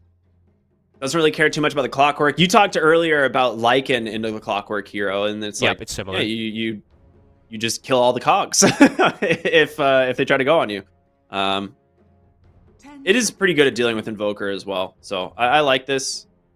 Pretty safe pick. And now since you pick it on 8, you just get to remove like any of the heroes you're worried about in the core matchups. So this is solid. Yeah, no, definitely. Oh, that's gonna be cool. They'll ban the Beast. We've seen that one with the Aghanims time and time again versus it. Yeah. And this can be that's got to be the best one. Yeah. Definitely feel like it is. And there goes the Brood. They don't want to. Entity doesn't want to pick the Brood themselves now at this point either, because there's a Naga Siren. Yeah, the only lane you'd be able to put Brood would be safe lane at this point, right? Like, you Yeah. can't put it off lane into the Naga. And safe lane Brood, I think, is good, but not in that matchup. You just get songed and then you're, like, sad. Yeah, the carry matchup for Naga is very, very good in that one. Love the Lion Ban. The mana drain Have to. shard is very good. Yep, probably the best answer to these illusions. And then what, I guess, if you want to... Grief Dazzle. No, don't Dazzle. Don't. I said I wanted to see it yesterday. I removed him from my little board over here, I know. He's not even on my background. Sorry, Dazzle. No love. That's sad. Depends if they want to set up. If they want full setup, they could do something like Shadow Demon 2 on Entity, but that might constrict them to be very damage reliant on their cores.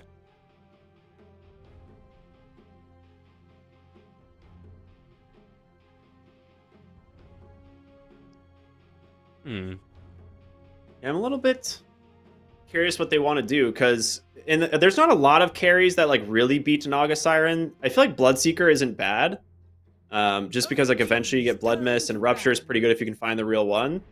But I don't know if you actually ever get to a stage where you're like ahead of the Naga Siren is the problem. I'm trying to think for Watson. 10 seconds remaining. You can't pick Morph into it. That is real bad. We just saw that matchup being like one of the worst ones. Yeah, everyone just After answered Bali. it very easily. I think it's Void, isn't it, for Watson?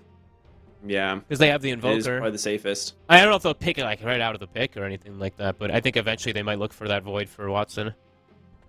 Yeah, 18 and 24, pretty easy for them to grab it if they want. Yeah. I mean, it'd be a good 18 pick for sure if it's not addressed. Get rid of the Legion Commander. I like that ban though, because That's they're smart. they're making sure they have the Naga has a better like lane and overall game. They're not worried about the carry matchup. It seems like at all. You could go Underlord still, I think. For Gabby. Yeah, for Gabby. You can't pick into Rubik. Never mind. The Rubik just makes Underlord unplayable. it really does. God. I just forget about that. So I'm like, yeah, it'll be a great Underlord game. And then, like, the Rubik steals Firestorm once, and you're like, oh, okay. I just griefed the whole game. The game is over. I guess I'm going max Aura. Yeah. Huh. What other big illusion kind of clears? Primal Beast still in the pool? Yeah, maybe he's still there. I mean, the Rubik is there to dissuade Into it Rubik, also, though? Yeah, so it's like, okay, that's kind of cool. Kind of covered themselves. Maybe they still Man, I'm just do it, though. It is Primal is one of the best ones versus those illusion heroes if they want to go down that route. But Yeah. that would have to be. Like Do you have an a off Dark lane. Seer option? No, it's banned, isn't it? I thought it was first too. Yeah, it's banned. Oh, it is first ban. I'm stupid. No, you're good. Okay. You're good. I was like, really? Oh, definitely. I Dark was Seer like- clock. I Let's was go. like- Yeah, I was looking at. I was like, Clock Dark Seer sounds pretty cool, but no, yeah, first ban. You're right. 10 seconds Well, we'll remaining. see what they want to do here. I like the Snapfire ban. Just they're not anticipating BZM TA at any point here. I think with Naga starting to be a little bit too greedy, right? Both heroes have to farm quite a bit, but instead they just focus on getting rid of a couple mid lane matchups that are pretty rough for the Invoker. Yeah. Cool. I like how we're having like a very, very different draft. Completely new heroes, not even like similar stuff at all. It's nice to see. Yeah. We haven't really seen Naga Siren for the most part. I think it's been banned a little bit. Yep. They just go for the Wind Ranger. Okay. That I would not if have it's expected Watson's that one. hero, might not be bad. Yeah, It could be Gabby too, though. that's true. I mean, this is definitely a bit of a stranger pick. I don't think I would have expected this one. Interesting. Okay. Interesting. 10 They do. seconds I mean, remaining. people do like this kind of Wind Ranger versus these TBs and Naga Sirens because if you do find the real one, right? If you get that focus fired, you do just shred her. It but- doesn't matter. Yeah, there's nothing Yeah. they can do, but that's definitely an interesting pick. Naga Siren's not like a natural MKB builder, at least until really late, usually. Yeah. OGs. Well, So- I mean, or never. You just nullifiers or something. Bloodthorns, right? Just goes down to different. Yeah, I was gonna say Bloodthorn is like would usually be what we would see. Interest. I mean, OG, they're looking to just play these like later games and stuff too. Because the last game they had this ET to stall things out constantly. This is kind of similar with the Coddle Naga, looking to play like a later style. I wonder what their pairing with this is going to be for the lane. Because normally, like, you want to take advantage of the chakra magic I mean, in the Pango- lane, not just like the game. If they want to play Ooh, the you're Pango, right. but they don't have to. No, they go puck. That's. I mean, maybe they just want the Coddle for the stall. Yeah. It Good can wave clear for sure. They don't really have it otherwise. Yeah, it can go a bit both ways versus the clock though nowadays. Like the clock can still be annoying for Coddle, but Coddle can blinding light and play around stuff like that. So it's always a bit of an interesting kind of pick to 10 me. seconds They have two remaining. heroes that can actually bonk the clockwork out when he gets a setup onto people. 5 Oh, yeah, you're seconds right. remaining. Okay, we'll see what Entity want to do. We'll see where this Wind Ranger is going here probably after this pick to see if it is going to be a core or not. Do you feel like Wind Ranger is still okay from the support position? Not as good, but I mean it can work if you just want a core that fits better into like the better carry that fits the situation. Where I still feel like Void doesn't. I mean, maybe see that's now the Puck actually. Maybe they were thinking also Yeah. like similar with like the Void. Puck is quite good versus the Void throughout most stages. Entity they're going to be running low on time and OGs. limited options perhaps. Okay, did you go back? They'll for go back for the Bloodseeker like you were saying. So looking to play more aggressive with early game. I mean, I don't hate the Bloodseeker, to be honest. Like, I feel like Sure. it is an okay matchup into the Naga Siren. It's great at dealing with Coddle being super elusive in the back of the fight as well, if you happen to get the Rupture there. Not really the hero you want to Rupture, but 5 seconds You know. remaining. Yeah, I it's. think there is some play potential. He can't do anything about this Puck, though, right? I don't know how they've addressed this hero. I don't think that they have yet. I think they're probably gonna have to pick something else that has some type of like perhaps some instant type of disable because this looks pretty free for the Puck right now. Turn to ban. So Bloodseeker, this is more like it's not similar, but Entity they want to fight, right? They want to fight back hard, and OG they want to kind of dance on them and pick and choose their battles again. They have this Puck Coddle to be elusive and stuff like that and move heroes around the map while Naga farms. I think it's a very similar kind of style this time from OG. Entities is not as all in though. Entities is a 10 lot more. seconds remaining. I mean, they can scale quite a bit better with this one rather than having like this Chen all in kind of strategy 5 last game. seconds remaining. Yeah. Dude, I am so curious how this Invoker is going to do. The Invoker Puck matchup, I feel like, is not bad for the Invoker, No, it's but not. Puck... Entities turn to ban. Oh, they do end up banning the Primal Beast. Good call. Even with the Rubik, I mean, it still looks it still looks pretty good Primal game even if they The played it. Rubik Puck Coddle, dude. I feel like that is such a rough Primal Beast game, but they are still just so worried about the lane. Yeah, I think it's just you're hunting Naga Siren constantly, and you're keeping this Naga Yeah. pressured quite a bit too. It's one of the best heroes versus like these TB Naga Siren. So, and they banned the Tie too. I mean, really constricting 5 Gabby's hero seconds pool. remaining. He's quite limited now, actually. No LC. He might have to just do some like weird. I mean, can't believe I'm suggesting this, but like some Mars or something. I was gonna say Mars or Axe are the only heroes that come to mind at this point. Maybe it is Axe. Banning Necro. But Necro ban. I mean, targeting DM's disgusting hero pool. Dude, Necro. I mean, Veno Necro would have been brutal with a Coddle. That would have been pretty annoying, actually. That could be the lane that could shut down a Bloodseeker, maybe. We'll go Breaker. Okay, Spear Breaker. Okay. I like that a lot. Cogs now do interrupt you. That's one thing. Yeah. But, It was bugged for a bit, wasn't it? I don't know now. I'm not sure. I just know that I mean, lately, Cogs, I mean, it was buffed, so Cogs block like everything, Yeah. but... Yeah, great against the Spirit Breaker, but in general, Spirit Breaker really good at finding heroes like the Invoker and the Wind Yeah. Ranger that are pretty elusive. So I think overall, really safe pick. OG's looking... I mean, Entity, they're what looking do to you play do? the map again. It really does feel like it. This Entity, they're looking to really pressure, and it looks like it is going to be offlane Wind Ranger. Yeah, I mean, I think that's fine. Like it is, like you said earlier, if you get the focus fire onto the right target, like you will still kill this Naga Siren, and it will be Fishman on the Disruptor, which is a great answer for Spirit Breaker as well, right? Until he has BKB, Kinetic Field is super annoying, and then the Static Storm does kind of answer the puck. This should be pretty interesting. I mean, Fishman, I feel like for a long time, Fishman got banned. Always, like his Undying and his Disruptor were even getting like first two taken out. So that's actually pretty cool that he gets as a last pick, and it will provide them some type of catch. So, okay. This will be fun, man. This is definitely just a lot of comfort picks in this game. Like I'm looking around it, it's like you see Stormstormer on Invoker, you see Watson Bloodseeker, Fishman Disruptor, BZM on Puck. Just not something that we see all that often. So I'm excited. This should be a really fun game. This should be a fun one. I'm wondering how this lane's gonna go. The bottom Yeah. lane in particular the safe lane for Watson, because this lane is quite strong from them. The Bloodseeker Disruptor versus Spirit Breaker. Spirit Breaker can suffer up here Mhm. because they've got the sustain. It's a Coddle behind him. What I'm expecting, of course, is Seb playing that there. So interesting. I mean, Gabby's playing a different style offlaner too. Not really a team fighter to bring things together.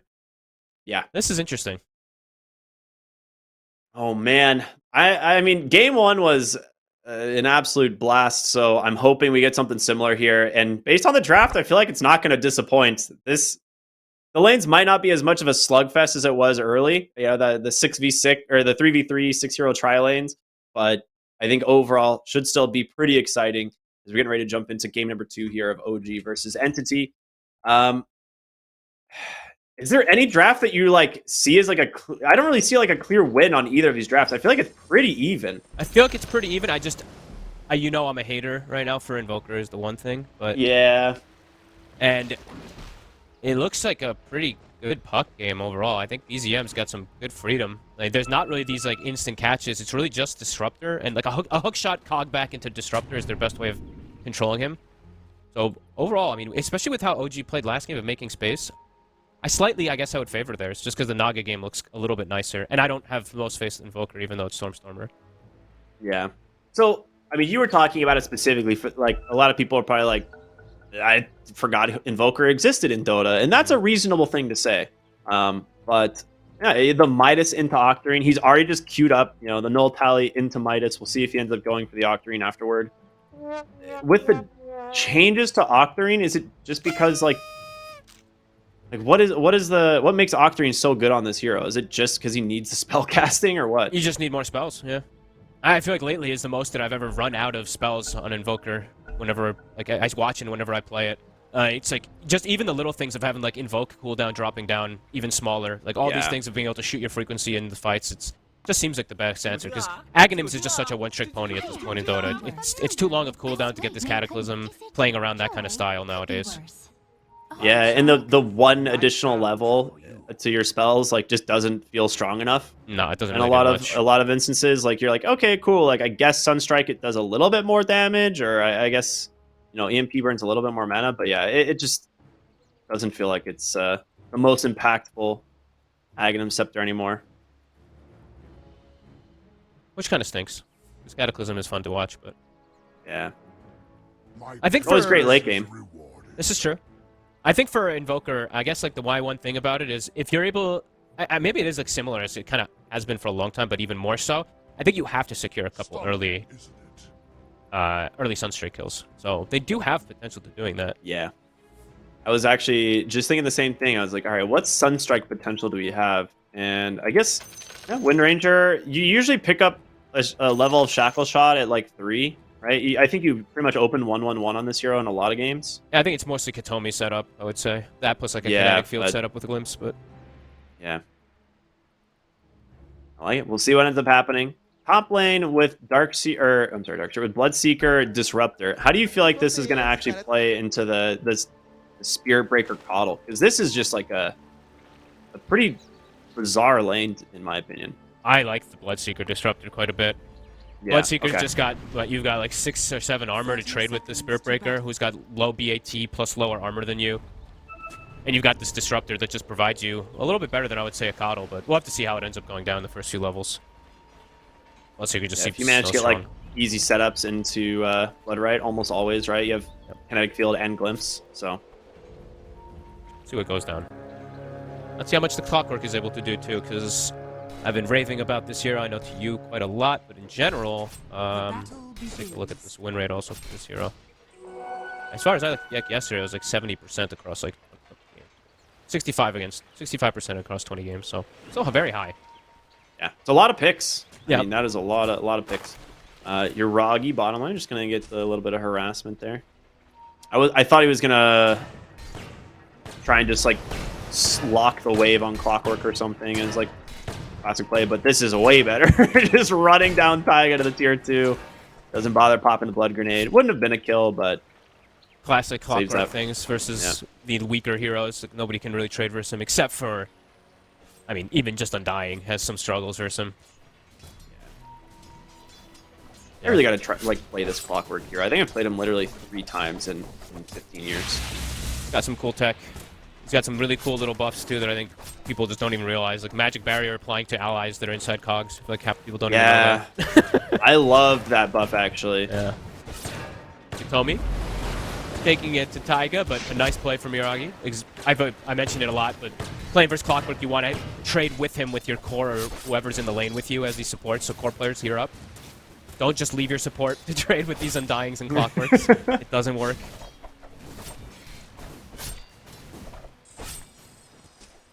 All right, I want to look at mid here a little bit because we've got Stormstormer on this Invoker, a hero that we don't see all that often up against the puck. He is crushing the CS at the moment. Yeah, first few Thanks to levels. the Forge Spirit. First few levels are the most important for the Invoker. If he has a first good like 2 or 3 lanes, or first 2 or 3 waves, then he does very well versus the puck.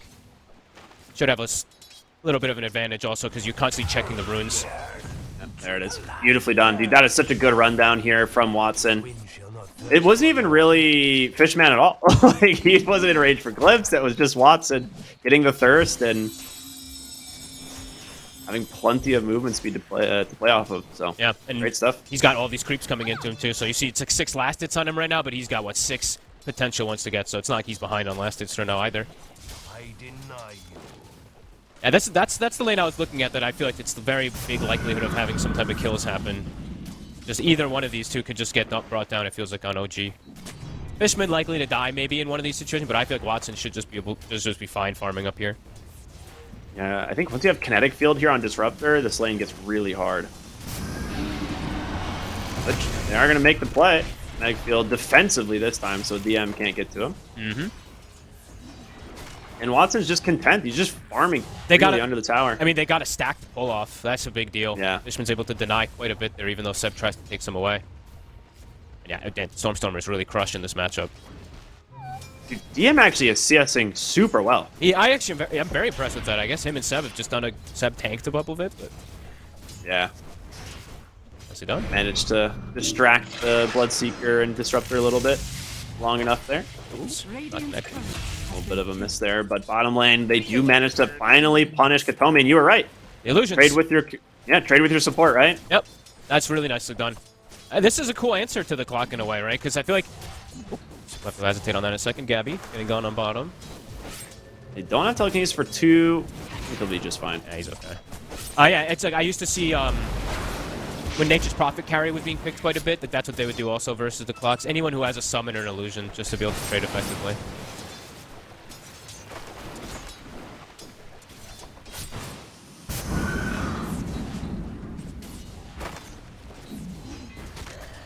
Definitely not as, like, intense laning stage as we did last game, but overall, like, I think it's like a pretty good for the side of Entity. Yeah. I'm really curious, like, if Watson is going to be able to get to, like, an early kind of Maelstrom here. Looks like he wants to, just body blocks the hard camp. That's really nice.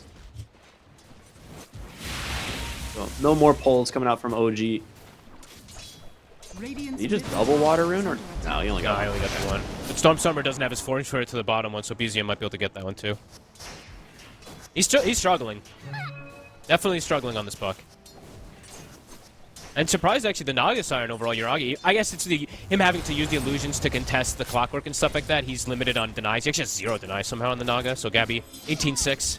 Yuragi though, 18-0. They're pretty low on this Wind Ranger, and he does manage to get the cogs, does isolate the Rubik, throws out the Blood Grenade. Taiga. A lot of creeps there. Will they find the kill? He's just trapped, yeah. Ice and Snare, they turn it around, Katomi down to 30 HP, but will survive, and yeah, that jungle camp coming in to offer some assistance there for them. Surprised Katomi actually went for the aggressive move there. And it was what, like 7 creeps or something there, so an optimistic go with the battery assault. Yeah.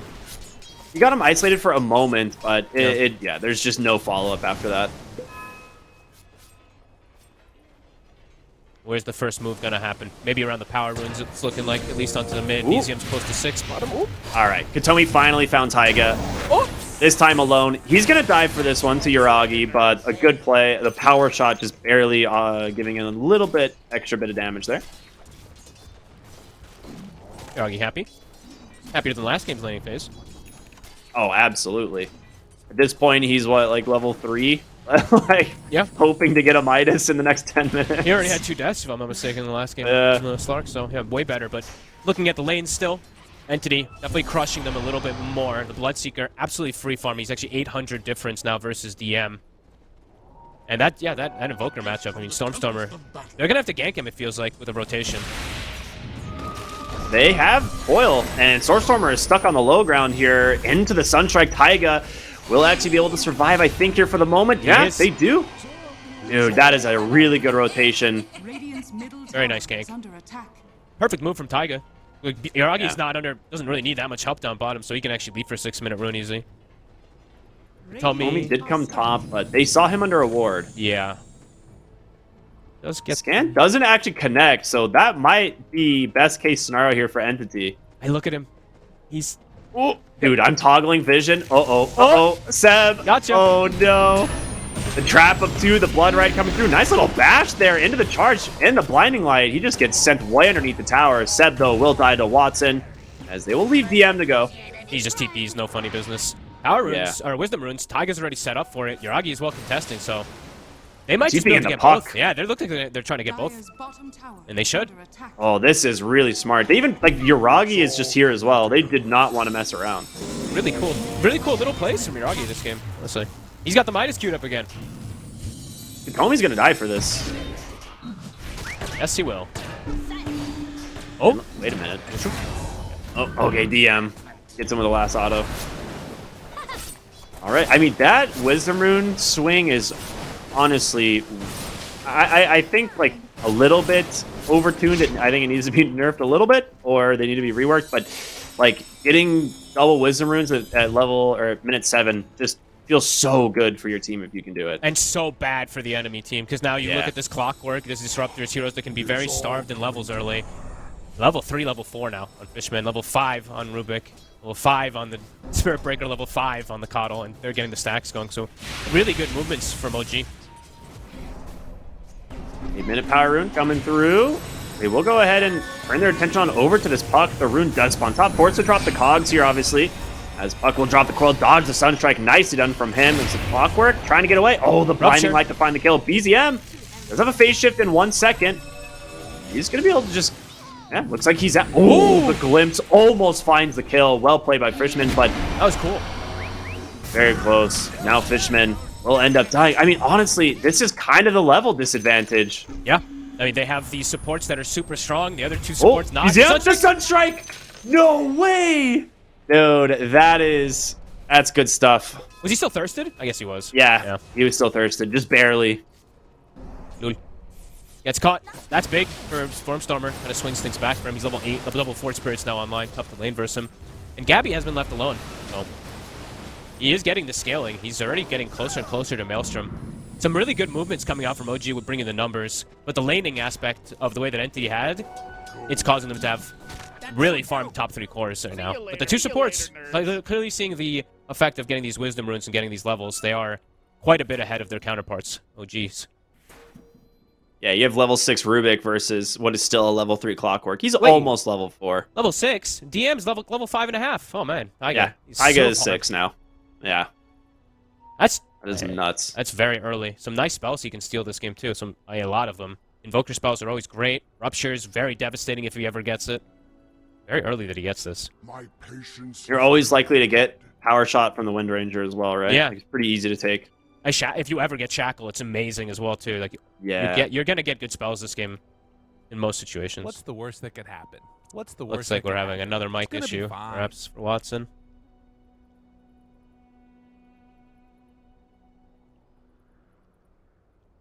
And I can't believe... I mean, the Wisdom Rune difference is so nuts. Like, just the fact that your 4 just hits level 6 before you because he gets double Wisdom Rune. That is nuts. Maybe they'll tweak some episodes. I don't know. We'll have to wait and see how they... They just got to move them into the base. I mean, I know some people really don't like the concept of it just because, like, if you are... Yeah, being behind and being more behind just feels so bad to try to catch up. Tomes were too easy. Gotta make the game harder. Yeah. You can't just buy things to make the game easy for yourself.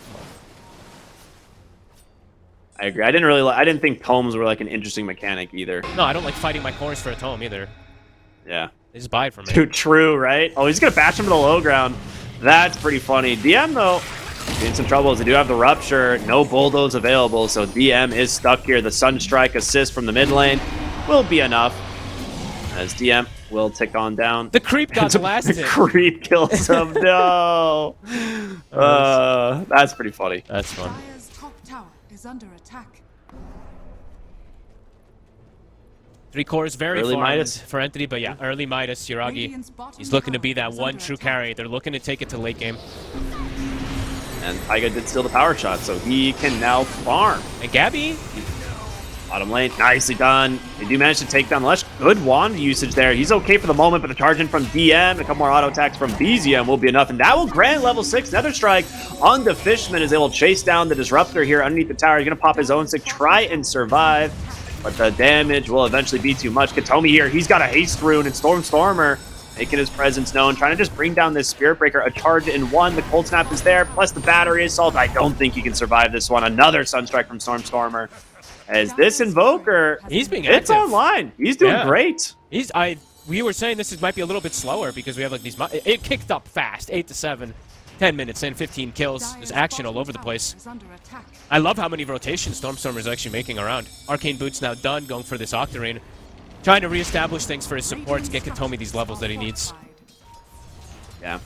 Pressure in mid. All the while, you have the cores farming for both sides. Yuragi is chilling. He has his own Midas. Not something we see all that often on a Naga Siren, but Midas last game on the Slark, and he's like, oh, I like this item, maybe. Nice cogs there. Pushes back the Spirit Breaker, trying to just buy some time here as they're getting closer on over to the Bloodseeker. Watson's got Maelstrom. Rupture available. He wants to get involved. Oh, they've caught BZM. He does have Phase Shift. And they actually find the kill, though. Nether Strike will trap the Bloodseeker in place. The Sunstrike does come through. BZM is low, but so is Watson. He's got to get away. The Solar Bind, the Bash, the charges, they got him. Great play from Seb. Ragi also managed to find a bonus kill there as he takes down. Oh my gosh, they're just collapsing onto every hero. This was so well played here by Seb. The bonk with the blinding light, he actually pushes him out of the coil. Solar Bind to hold Watson in place. BZM gets Sunstrike, but he holds his ground. This was, again, OG making, honestly, the better rotations. Even though Entity, they have great gold on all these cores, these moves from these supports, just them collapsing with 5 heroes. This is looking like a really good game for them in this mid game. Even though they have the late game insurance with this Midas on the Naga Siren, they're bringing numbers, setting up BZM for success too. Even though he had a little bit of a rough kind of lane in the overall matchup, he's gonna have Witchblade super early. And it's definitely a good puck game. Very elusive as we're seeing. Yeah, the fact that they're committing so much and he's just still surviving without really much of anything on the defensive side, just levels. And it might not be like the most, you know, it's not an Ember Spirit with the Chakra, right? But Chakra-ing Orb isn't that bad. I've watched him do it like 4 or 5 times now. It's, you know, double Orb damage early game is quite threatening. All right, Fishman finally hits his level 6, so we have the Disruptor Static Storm online. It's late. Took him a bit, but it is going to be a big spell for them to be careful of. Katomi's still 5. They found Gabby in the mid lane, and with that Witchblade reveal, that evasion does not matter. He's got so much damage. They're getting kill after kill after kill, and Fishman now, perhaps also getting stalked. BZM wants him. Yeah, there's the Witchblade. It's going to slow him up just enough, and thanks to Seb's Solar Bind, the Urn is out. He's on his way to a Vessel. He's going to have super fast. Dude, Seb is almost level 9. And this is, honestly, the double Wisdom Runes and the movements are causing huge issues. Entity, they're kind of broken in being able to match this because their Clockwork's level 5. He can't actually do what this Coddle's doing by any means. Seb, he's huge. Dude, a 3k gold lead, but it feels like so much more. And this it really does. This is a team with Naga just falling apart. also. Like, this is devastating, really, for Entity. They wanted to be the ones actually bringing the fights, but it's just OG kind of doing OG things. Well, they found Fishman again. He's going to drop the Static Storm and will trap the puck in place. There's going to be the Focus Fire, but they need more. There it is, the hook shot finally coming through. The Rupture, and the Seb, the Tornado. They've got him. No way out. So OG punished for that overextension. As soon as the 6s get hit, the supports, they make the difference. Katomi and Fishman. Great Static Storm. And then the Shackle keeps them in it. And they'll get themselves Wisdom Runes. So things reestablished for them. Yeah, really. I mean, that was every item reveal, too. That was... You know, Maelstrom comes out, combined with the hook shot. That was big. Well needed for Entity after the way that the game kind of state was going. This Kato was getting way too big. Puck's getting out of control. Naga's getting all the space. Entity needed to get something back for themselves. Tomi, he's playing on top of Yuragi. Perhaps still stalking him, looking for an opportunity. And also, these kills matter a lot too for Entity because, as we said, you know, Seb's so big that, you know, this clock was level 6. He's now 7 and change because you killed like a level 9 Coddle with a level 11 puck. Good recovery. And you're getting really close to this Octarine on Invoker. I mean, he is like 400 gold away. Taiga So that's pretty nice. looking pretty dead. Bottom lane, Taiga will get glimpsed right back into the Wind Ranger. Focus Fire is there. The Sunstrike off the mark, but a nice little kinetic field to buy some space. BM does have another charge. Will be able to clip. There it is. The coil comes out from BZM. Witchblade damage more than enough. Tower is under attack. They want more. You find a really good trade there. Fishman on the run. BZM's going to find him, I think, here. Just needs one more auto attack. Trying to TP. He'll be fine. No charge. Not available just yet for DM. BZM's a menace still. He really just has to watch for Static Storm, but definitely a big nuisance. Almost has Blink level 12. More points in this phase shift for him to have his combo. But yeah, Stormer, Octarine, it's done. 80 gold. Let's see how much he's And gonna the be able to get Midas with is it. coming up. Does he wait for the Midas usage? Oh, hell no. That ain't worth it. That's something No, he's Owen got it. feels like something Owen would do. He's like, I need to be more efficient. I need the cooldown reduction. No, Owen would harp on. He is always about the instant use. Shadowblade for DM. They're looking to, get these pickoffs around the map with the Puck Spirit Breaker, as you said. Like, the Naga's looking to play the map. Stormer. I was like, that's a quick, like, all right, I'm in danger. Ghost walks away. He was in a lot of danger if he doesn't get that off Yeah. right there. That would have been a quick ensnare into a lot of heroes. BZM shield. We'll find BZM, though. Yeah, that shield run's going to do wonders. That might actually protect him even versus Static Storm and Hookshot kind of combos if they don't see it.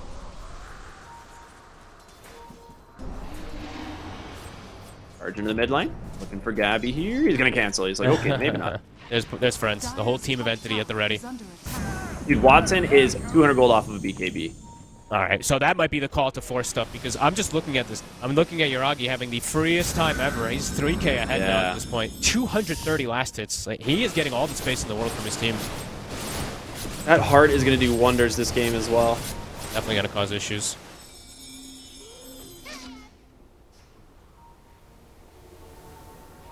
On Watson, he's actually showing bottom pre-BKB right now. Bringing him out. The BKB's coming on the courier. DM and Seb, they're setting up for him. Oh, they're looking for him.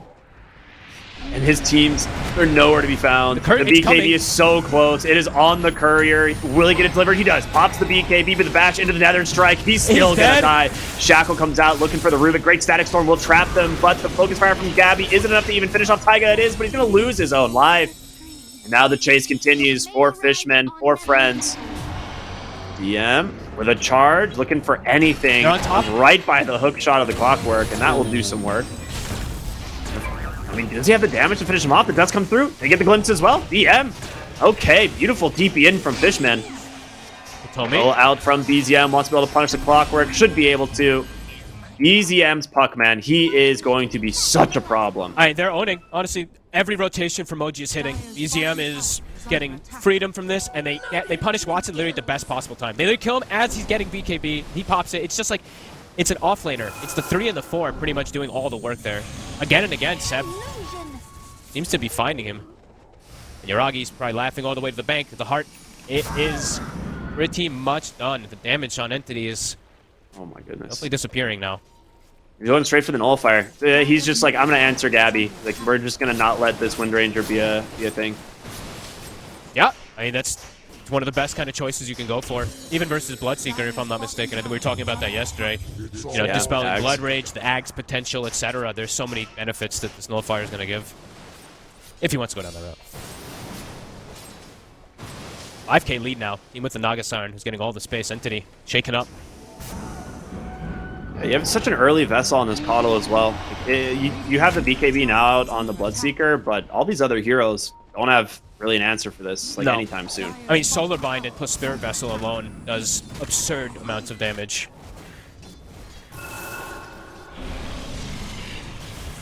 So Stormstormer actually went back, finished up his Boots of Travel here. Okay. I mean, he wants to try to match the aggression, the split up. Like, OG splitting them up on the map and getting constant pickoffs. So I guess he wants to try to match this with this. His DM, he Shadowblade charges. They're not going to be able to find him, it looks like.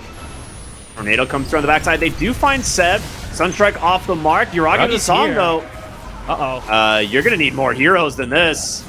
Static Storm is available. He will drop it right away, try and trap the Nagasine, but in comes BZM on the puck. The hook shot on the backside. They trap the Invoker. He's going to fall. Yuragi just shredding the entire side of Entity. And Watson, will they get vision? Okay, they don't get vision. They could have potentially even gotten him. That was a very decisive fight. Yuragi perfectly sets up, saves his body. Sab doesn't even look like he took it. He literally didn't take any damage afterwards. And now they're set up for Roche.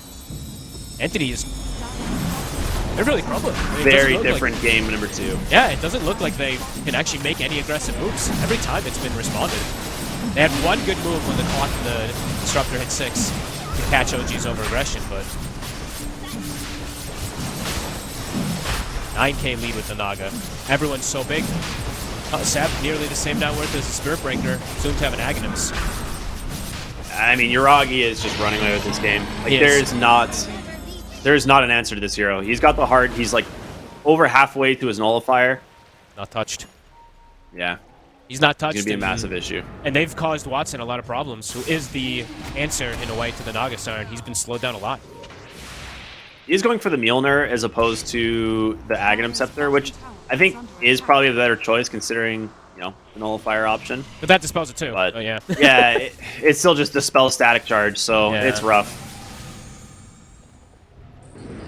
This is not the position that Entity wanted to be in this game at all. I feel like they wanted to be the aggressors. Like, if you're playing versus Nagasan with Bloodseeker, you want to be the one with the gold lead. You want to be the one making the moves. The fact that OG's been able to do this game, it speaks leaps and bounds for playing with a Nagasan draft.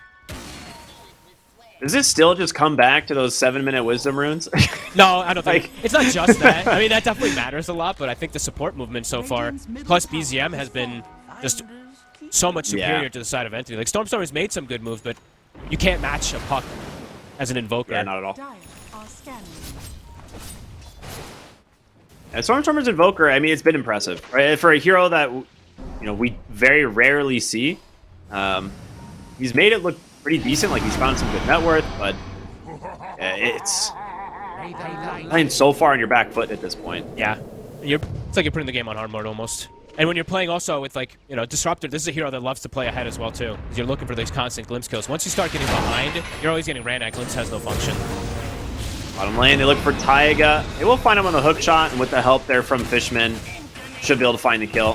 Sunstrike again off the mark, though, so Stormstormer gets nothing for that. Yeah. Dire's top tower is under attack. Decent pick off, though. They didn't really spend much. Hook shot. Yeah. Dude, you're on such hard lane control now, because Yuragi gets to sit top, and he can just cut mid and top constantly. Like, there's nothing you can do to stop this Naga Siren from just pushing your waves. Yeah, I'm surprised they actually haven't done the Tormentor on the side of OG, because Sab's Shard is pretty incredible this game. Just for even more split up of the map, the recall, just moving the Naga around. And then they can pick and choose their battles even more so. But I guess they're just prioritizing other things right now. Mid and top are cut. Bottom is the only... They're just avoiding bottom, so... Just prioritizing things elsewhere. I mean, you're either getting, what, Planar Pocket or the Recall, and honestly... They're both good. Planar Pocket is one of those spells that kind of owns Bloodseeker if you manage to catch the Rupture. It's a very difficult to use thing, but very interesting if you do ever get it off. Like, I saw, like, Absorbent Doom, I think, at Bali, which is, like, you know, that kind of stuff is so cool. But yeah, I mean, they're playing it... Honestly, there's no criticism at all. It's just, yeah, they're playing it even nicer. They're just playing controlling the map, constricting Entity at all, rather than playing to go for, like, these Tormentors and stuff. They just feel like they don't need it, which is absolutely, like... There's a bunch of actually really good spells you can grab with this game, like Glimpse as well as Shackle Shot. There's some sick ones. Yeah. Dire's middle tower has fallen. EZM went for an early E-Blade. How do you feel about this? He's fine. Like, honestly, why not? Just go for that max burst. I'm fine with this. I feel like he's recognized that he's under pretty much, like, no threat this game. Oh my gosh, I just looked at Yuragi. He's got the Nullifier done. Massive. He's got the Bloodthorn queued up next. And he actually This guy is so strong. He buys the Shard right now, too, so, I mean, this is even more so looking to fight. He's level 18, so max song available. Huge AoE. Entity's walking up, but this is pre-BKB Stormstormer. He's fragile. Hook shot through onto Taiga, but a nice response here from BZN. The Nullifier is out. The Static Storm is down, but they need to find damage into killing this puck, and they got it. Oh no, he gets the phase shift off. He's still going to survive. He still has the Aegis. Finally will get popped for the BKB. Already popped on Gabby. Bloodseeker still has his. Going to drop the Rupture onto the Naga Siren, but he needs help. He can't do this alone. The Sunstrike is there. They've got him the Song of the Siren. Isn't enough to sustain. Watson dies. Oh my god. He actually holds his ground. The heart plus the regen from the Song does the trick, and Entity are crushed here right on their high ground. Fishman will fall as well. 4 heroes dead.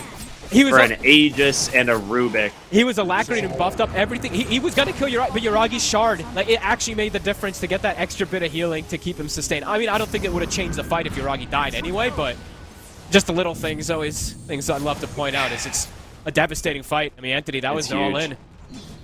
I mean, he would have got a ton of health back from Thirst, though. Yeah, I mean, little things, it's all that matters, but... Yeah, that is rough, but now... Tier 3 gone. They'll have another fortification here if they want to try and slow down the push here to the Rax, and I think they probably will drop it. You have heroes respawning. Hey, Rax is dead.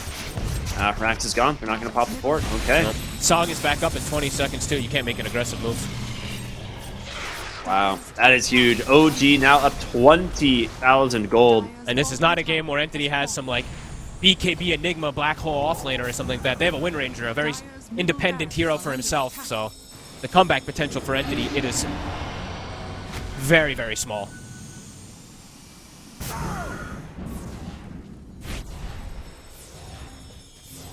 Really good game for IOG. I mean, they're feeling themselves perhaps after that last game of just the comeback of just playing the map nicely. This has been a treat to watch how they played this map.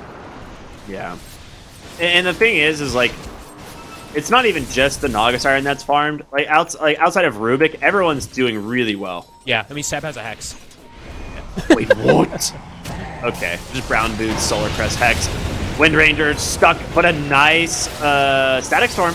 But Yuragi, once again, the Song of the Siren just completely sustaining, holding all of Entity back. And now it's our turn, he says. They get around the Hex. It's going to be thrown there onto the Bloodseeker. They're going to lose the Clockwork. Ooh, they get a Coil Snap onto 2, but a good Shackle will hold them back. Can't chase through. Hudson will hobble back to the base, but OG once again looking very good in these fights. They're untouched. Anytime. The Static Storm does literally nothing. They don't have damage. Yuragi just pops Song, full health. And now his next full item is coming out very, very soon. BZM also now Dagon. He's just looking to one-shot heroes. Still no BKB on his Stormstormer. Okay, he'll have it now finished, but... Man, getting Hex on Coddle just feels so devastating because once you have Spirit Form up, this cast range is like screen wide. It is ridiculous how far you can just hex someone. Yeah, I mean that's one of the reasons that we did see the Basher, of course, on save, as you can go Abyssal and have all that kind of stuff and blah blah. Yeah, it is crazy. I mean, honestly, Seb, he's looked really good this series. His ET, his positioning was great. This Coddle, I feel like he enabled a lot of this kind of snowball thing, running around, making sure BZM is just on the map. His presence is there. It's been a really good showing from the two supports, and I kind of wanted to see this from OG. The support stepping it up, and we're seeing that. Entity. Yeah, it's exactly what you said, like pre-series, right? That was like one of the things in specific that you're like, this is what needs to happen. And they're making it happen. Yeah, I just wanted to see like the comparison of the supports because I've always liked Katomi a lot in the way he plays, like his style, and I mean, OG's it's clearly working versus what Entity had in store. This game, Katomi is not looking very threatening. He got level 6 so late. Dude, I mean, there's such a difference from like his Lion in game 1, right? Yep. Who had like a 15-minute Blink Dagger. Just Entity fully on back foot from pretty much the whole game. I mean, their lanes, they farmed very well. And after lanes, it's just been OG, OG, OG. They will finally smoke. They're looking for DM. Do they have the detection? They don't. Just runs right by them, but they are smoked onto the backside. They will get the ward center drop, but DM scouts it. Yuragi's here already. And Yuragi with a song. They get the vision onto all 4. Nice switch onto the backside. We'll stop this Spear Break from going in. The Nullifier out onto the Disruptor. He is just trapped. Rupture will come out onto the correct Naga Siren, but can they actually find the... Nope. Do they get the stun? Okay, big win here for the side of Entity. They get themselves this Naga Siren, but the buybacks are coming through, and BZM still left unchecked. They take down Gabby. Stormstormer on the run. Solar Bind, Spirit Vessel holds them in place as DM catch him with the charge. A nice Static Storm out from Fishman once again, but it's not enough. The damage from OG is overwhelming. BZM. And they're looking for more. BZM puck. It's just too good. Ultra kill for the puck as he just leaps out of the base, and there it is. The GG comes out. Entity no. That was the last 2 raw. It looked good. It was so close, but the buybacks were there. Buybacks were there, and I mean, this game felt like Entity did draft a lot for lanes. The lanes went well, but then the whole game, honestly, from like 12 minutes onward, I think only one move worked from Entity, and every move from OG hit. Like, just every single one of these rotations. Seb, a stellar performance on his Coddle. DM, kind of a supporting cast Spirit Breaker. He didn't farm a lot. He just was moving a lot. Oh, well. It absolutely worked. Seb was almost a 3 this game, basically, right? Yeah. Like, you know, he just prioritized getting active super early. I mean, the rotation he made mid when he was like level 7 somehow and just like kills Invoker, you're just like, what? How does this happen? Like, it was such a sick performance all around from these guys. Like, they just played a really phenomenal game. Yeah, I'd say this is one of the best performances I've seen from some time on OG, really. They're a bit of a hit or miss team, I would say, a lot of times, but today, today in the later half of the first game, and then this entire game, honestly, this was a big hit. Great spell usage, great prioritization of how they want to move around the map, and pick off after pick off after pick off on top of getting just successful team fights. This is, yeah, this is super nice. Yeah. Dude, that is like another scenario where like BZM just barely lives. Yeah. And it's like, if you get that kill, maybe it's totally different. Like, Watson would have gotten a ton of XP, a ton of gold from it, gotten to an earlier Maelstrom or an earlier BKB. You never know. But yeah, DM was like level 5 while Seb's running around the map at level 7. Like, that's kind of the state of this game for OG. It was absolutely wild. Yeah, and I actually really like that I saw, like, both games, Yuragi just going for Midas. You know, it's... The first game on Stark makes a lot more sense, but even seeing it on the Naga, it makes sense if he's going to get this type of space. And staying at the top I gotta of the watch net this worth song again, dude. and getting involved. And look how low he drops. It's literally, look at the Yeah. courier. The courier's delivering shard right there. And then, yeah, he drops to what, 1%, 2% HP? Yeah, it is so close. The alacrity. Dude, oh my god. Absurd. The nullifier comes out. That's what it was. He got the nullifier off. It dispelled The alacrity. Blood Rage. and the Blood Rage. Yep, you're right. Yeah, and I was like, why did he start attacking so slow? Yeah, the attacks just stopped coming out, and Yuragi survives. Wow, I mean, it's just the little things in Dota, man. It's so cool. Yeah, I mean, a super well executed game, and the puck pick definitely felt perfect. The Wind Ranger maybe felt a little bit awkward from Entity. I don't know. I don't even blame Gabby or anything like that. He's an awfully Wind Ranger, so you kind of have to just like steamroll and like kind of slam these lanes when you're playing like this. And he did okay, but he didn't do like spectacular. Just I don't know what he does after this point. Like once the team fights start collapsing, you're a Wind Ranger. So. Yeah, I mean, BZM just has. We talked about this like when the puck was picked. Like there was never an answer to this hero, and they last picked the Disruptor, being like, if we get like early levels on the Disruptor, maybe we can put pressure on the puck. But then you lose both Wisdom Runes at 7, and your Disruptor is like level 5 at 13 minutes. So it just became very difficult for them to stop the snowball from OG.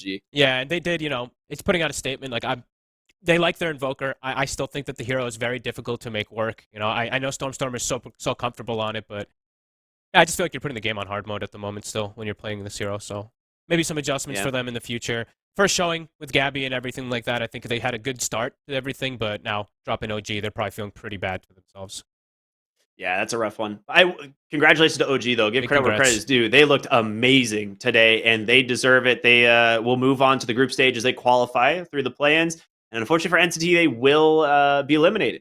Yeah. We do have another series coming up next, though, which will be Team Spirit versus Execration. I want to say this about so make sure to stay tuned for that, everyone. We're going to go.